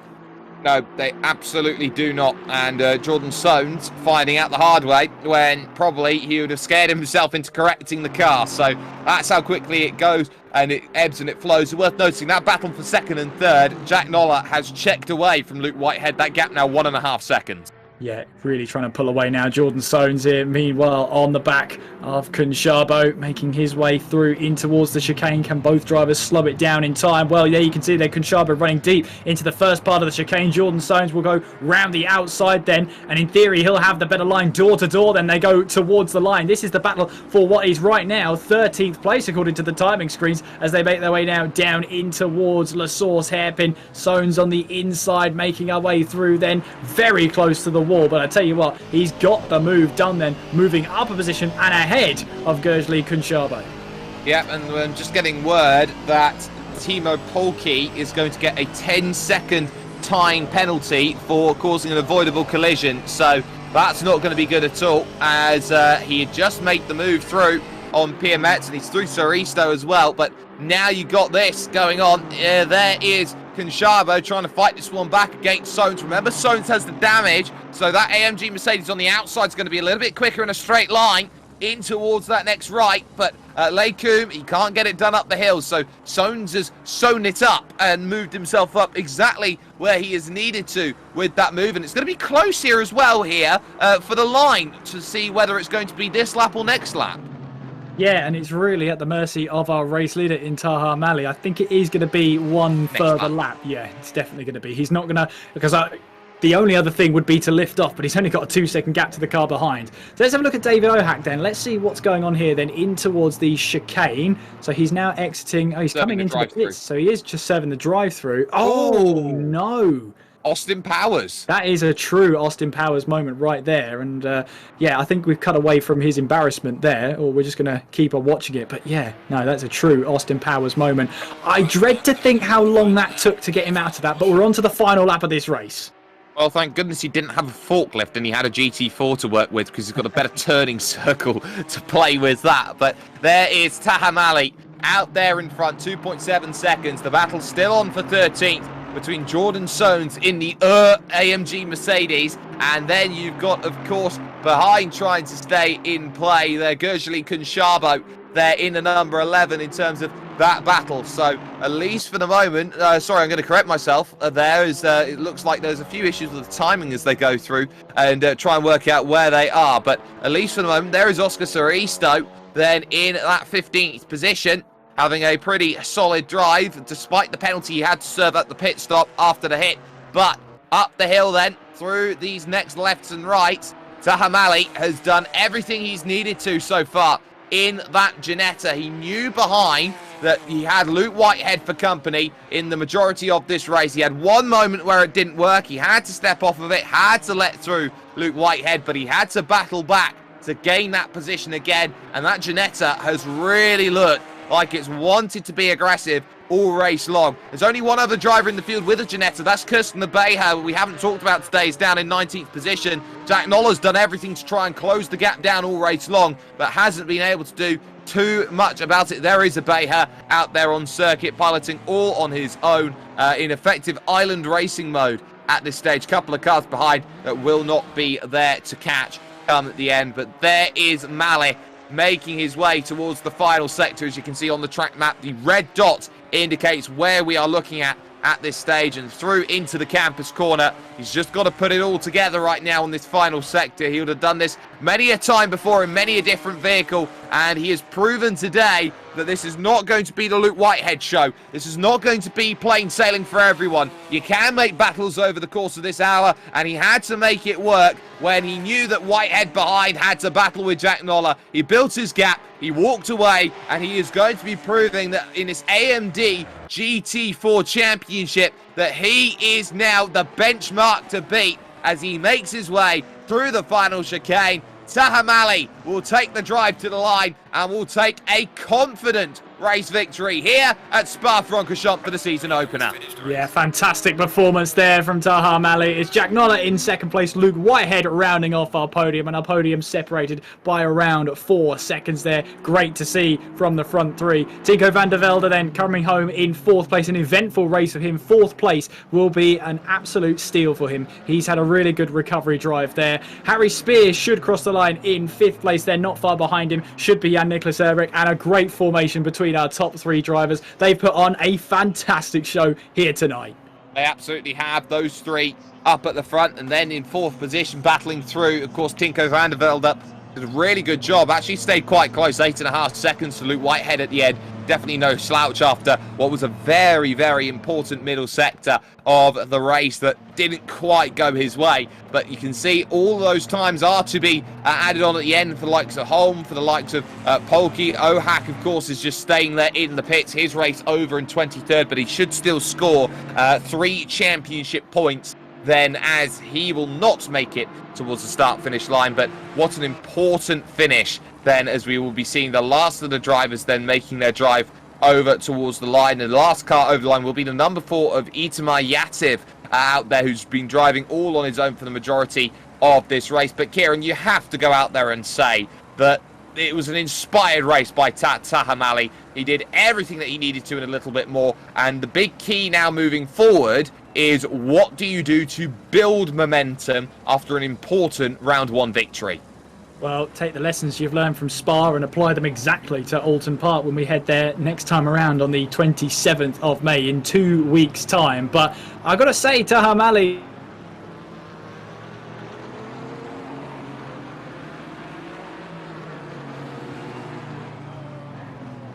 Whitehead took the position away from him after the pit window, but other than that, it looked pretty smooth sailing for Taha Malley. Great battle between himself and Luke Whitehead, and Jack Noller from 4th place, I believe it was, managing to get up to 2nd place. That is an astonishing drive then from Jack Noller. Really well-deserved finish then, and played his cards right as well, getting past Luke Whitehead, getting into 2nd place. He had a fantastic race here tonight as well. He certainly did, and now we find ourselves in the position where our focus now will very much turn to these drivers, and hopefully a couple interviews coming up in a not too distant future. Of course, a lot of work has been put in on the mix, and we've been keeping our eyes on that. But let's just cast our minds to where we are going next time out. It will be Alton Park. It is a much different circuit to Spa-Francorchamps. Of course, we're not in the Ardennes Forest. We're on the outskirts of Liverpool for that. But of course, Alton Park, a very different characteristic of circuit, Kieran, when it's very, very tight and very, very twisty.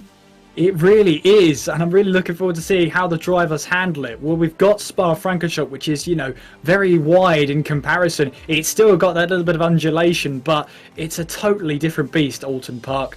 As you said, very narrow, limited overtaking opportunities. Qualifying is going to be one of the most critical sessions of the entire season at Alton Park. Can't wait to see how the drivers handle it there. Of course, the only place you can find that handling is with us here at World Pro Racing, be it where you are watching us right now. Is it YouTube? Is it Facebook Live? Is it Twitch? Or have you been watching us, of course, on motorsport.tv? Have you been watching us, of course, with ESTV, the Esports Television Network, and with TVM Sport as well? We are going to get drivers, though, in for interviews. The driver who's come home in third position joins us now. That is Luke Whitehead. Luke, qualifying at least seemed to go a way for you that you can be incredibly happy about, but it looked like everything else that followed from that was just that slow descent into a little bit of trouble in that Audi. Third position overall. It's a podium, you take them, but still, chances maybe you'd feel left on the table? Yeah, I mean, qualifying was a bit of a shock, to be honest. You know, I knew that this car... I decided to go with a bit of an underdog, because obviously I don't race in GT4 very often. So I just thought, you know what, as a bit of fun, I'll go with something different. And, you know, that's quite evident. You know, there's only 2 Audis on the grid. So, you know, I knew it was going to be quite a tough slog against, you know, the Porsches, the Astons and the McLarens. And, you know, the Ginetta is quite strong, very, very, very, very, very strong with Taha in the middle sector. I think he was like 5 tenths a lap quicker than me through just the middle sector. So I knew it was going to be tough. I just didn't expect it to be that tough. You know, quali was a shock, as I say. And, you know, I pulled out a good lap and I knew the pace was there. But, you know, the race pace was just not good enough. You know, it was good for, I think, about 3-4 laps. And then those other guys just kept their tyres a lot better, you know, and the tyres for me just dropped off the cliff. So, you know, and that coupled that with the brakes not being too great, is, you know, bus stop just to half spin is pretty frustrating. You know, given that I was in the lead at that point, but you know, it's a good result, and I'm happy with how I performed. I don't think I could have done much more. Well, the frustrations are clearly there, of course. You're the sort of driver who wants to go out there and win every race, and we both understand that, you know, you're not going to get everything your own way when it comes to racing, but at least you've got a points haul on the table. You know, the spin could have been a lot worse. You could have had damage or something else to that intent. So, Oulton Park, is this going to be a really important week for you, Luke, in terms of figuring out the setup, figuring out maybe some flaky brakes, figuring out maybe the issues with the tyre life? Well, I think Oulton's going to be hard as well. I mean, this car kind of puts all its eggs in one basket in terms of it's a rocket down the straights, and it doesn't do corners very well, and Oulton is just corners.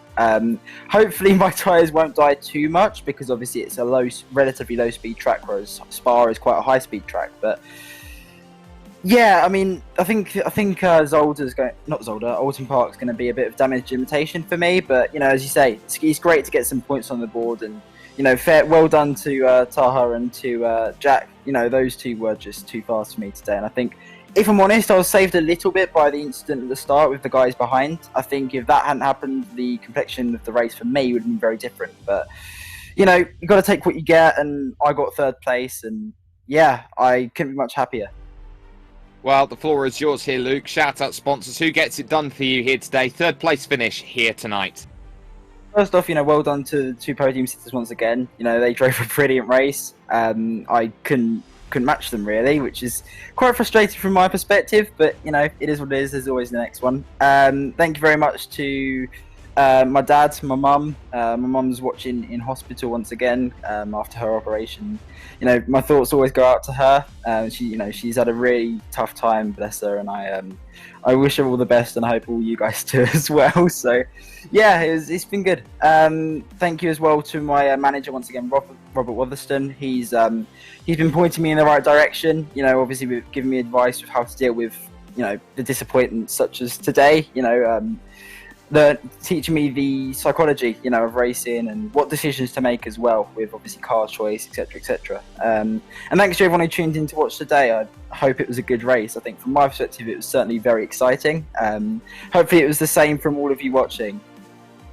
There you have it, Luke Whitehead, third position overall. And Kieran, I believe that you've managed to find our race winner, Taha Mali. I have indeed, and Taha, can you hear us? I believe we have the server mute on at the moment.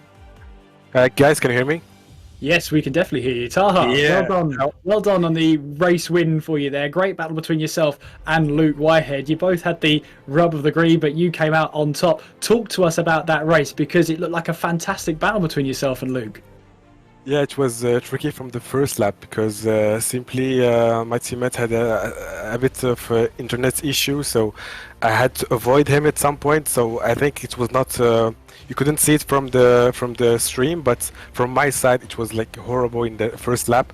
And I will tell you something that I had 3 off tracks by the end of the first lap.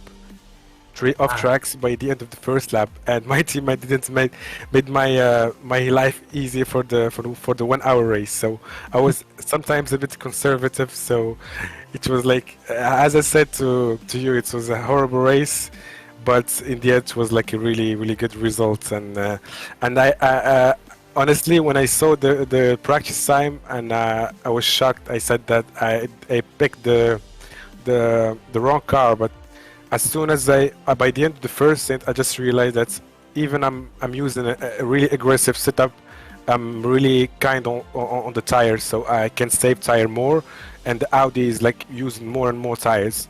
So and at some point at the middle of the race, I just saw that the Porsche started to push, and I was saying to myself that I should push and I do something to overtake Luke, which is not really easy. I had so much speed, and I was using. I knew if he had like 1 second gap, he could pull away easily. So I was trying to not let him breathe for the first stint, and for the second stint he overtook me back for the simple reason that I went off track. I pushed the brake too much to avoid the penalty because I didn't have no margin for error. So. Yeah, it was really tricky race, and also the last, I will say, 6 or 7 laps, the Porsche was really coming fast, and I was trying to use the strong point of the Ginetta. So which was, for me, the car was a bit gamble. I like it. It's a really old car, but it can do the job really well. So I think it should be strong also in the next 2 races. So I hope I can like have some nice battle like today. Yes, and of course, focusing now on Alton Park, how do you think you're going to get on, and how do you think the Ginetta will perform? Do you think you've got a similar performance in line as you had today? Honestly, they have no chance. That's not very encouraging. They have absolutely no chance. But I don't know. I'm just kidding. I will do my best. If I find the sweet spot for the setup, I think I will have a strong car. Otherwise, I will try to grab the maximum of points. Well, Taha, congratulations on your win today. The floor is yours for any shout-outs, any sponsors you'd like to thank. Yeah, it's my team, especially H3 Racing. So it's my first time racing here in WPR. I was trying to do it in the other like leagues with you. I mean, but with time and the time zone difference, because I'm living in Canada. So it's like time zone difference is a bit like big, so I couldn't race with you in the name of H3, but this time I could manage to race, so I'm really happy. And as I said, thanks to my team, they trust me, they help me to be able to perform like that. So I really enjoy it, and thank you for the top 3 drivers, and for the whole grid, and for you, of course. Well, it's been great to talk to you, Taha. Thank you so much for taking the time out to have a chat with us. Congratulations on your win. 35 points coming your way. Well done. Thank you. And I believe Jake is now with our second place driver in Jack Noller. I certainly am, and Jack, that will certainly be an interesting listen to there over that last interview, hearing that you've not got a chance next week, but we'll focus on this week, because it seemed like in that second half of the race you were really starting to dial into that Porsche, you're really bringing those gaps back down in, and then you got that chance to move up into second. It seemed every time we were looking at you during that race, Jack, that you were getting more and more confidence with the car, and the race was just getting better and better for you. Complete sense, being as I started practice 20 minutes before the race weekend, getting back after my last exam from uni. So yeah, definitely getting more and more confident with the car during the race. Qualifying nearly was on pole, but I messed up the last sector there.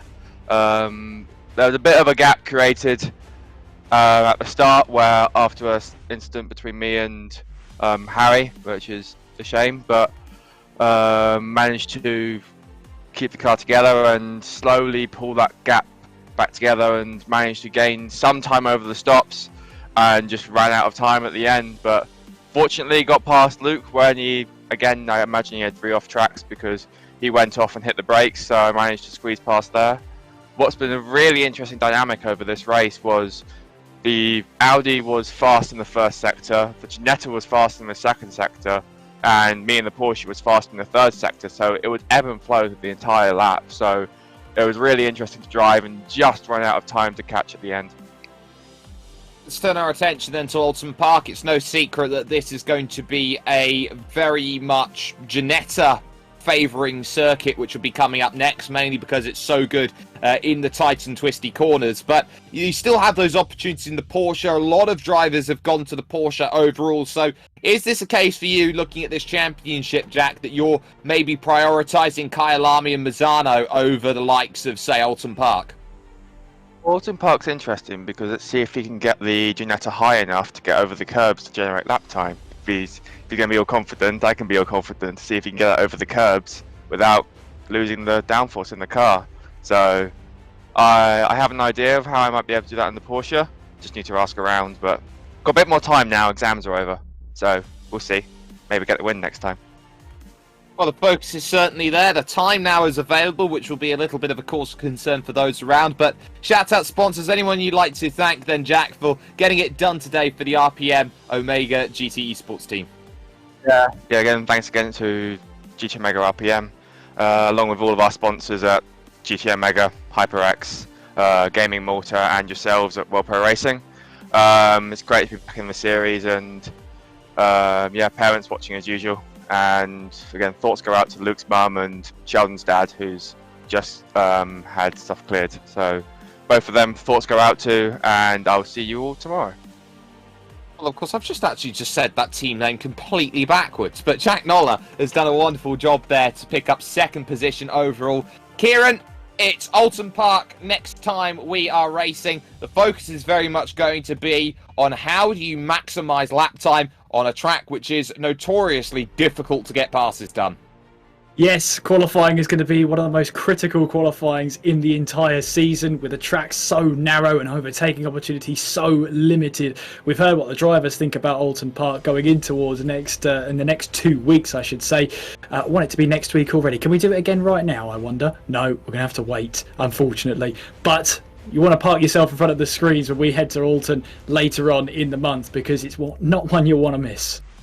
Absolutely. The only place you can catch it is with us here at World Pro Racing. If you haven't had the chance already, you can like, you can share and subscribe. You've been watching all of the action here today on YouTube, Facebook Live and on Twitch, as well as ESTV, the Esports Television Network, on TVM Sport and on motorsport.tv on top of that. Massive thanks has to go to the team getting it done behind the scenes, from Adrian Fagayo and George Muscat, who have been the stewarding team, FIA accredited stewards that they are. On top of all of that that's been going on through, we've had Justin and Nathan Mifsud on cameras, keeping everything nicely closed and caught together with all of the action here. From one Mr. Kieran McGinley, myself, Jake Sperry, it is Taha Mali who puts the first real mark on the board. It was a track which was a case of 3/3, I think, for a number of the drivers in this race, and everyone was keeping their eyes very much peeled on what they need to do to make the hour work for them.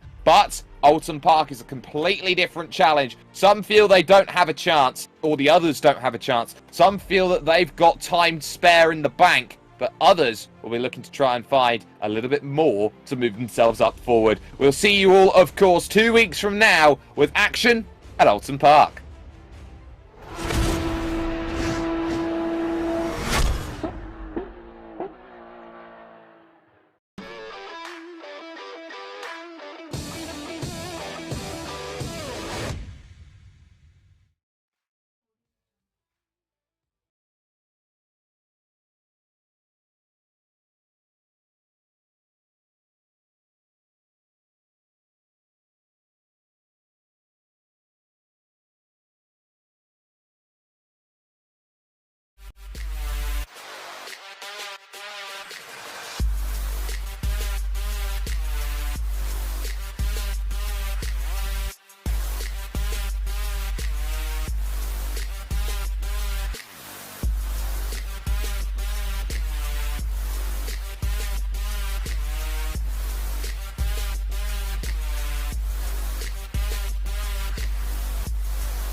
World Pro Racing, where sim racing becomes real.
Senna was a god.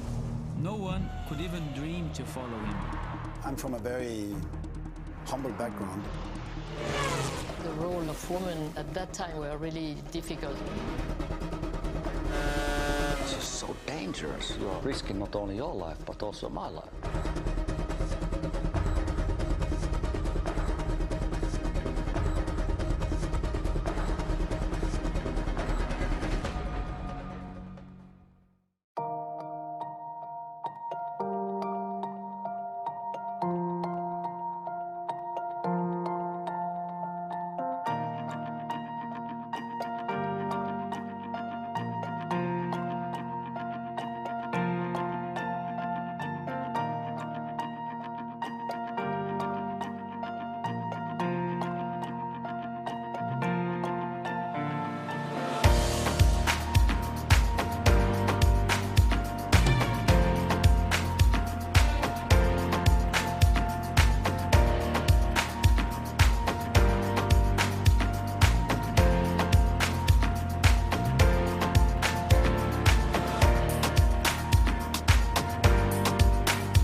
World Pro Racing, where sim racing becomes real.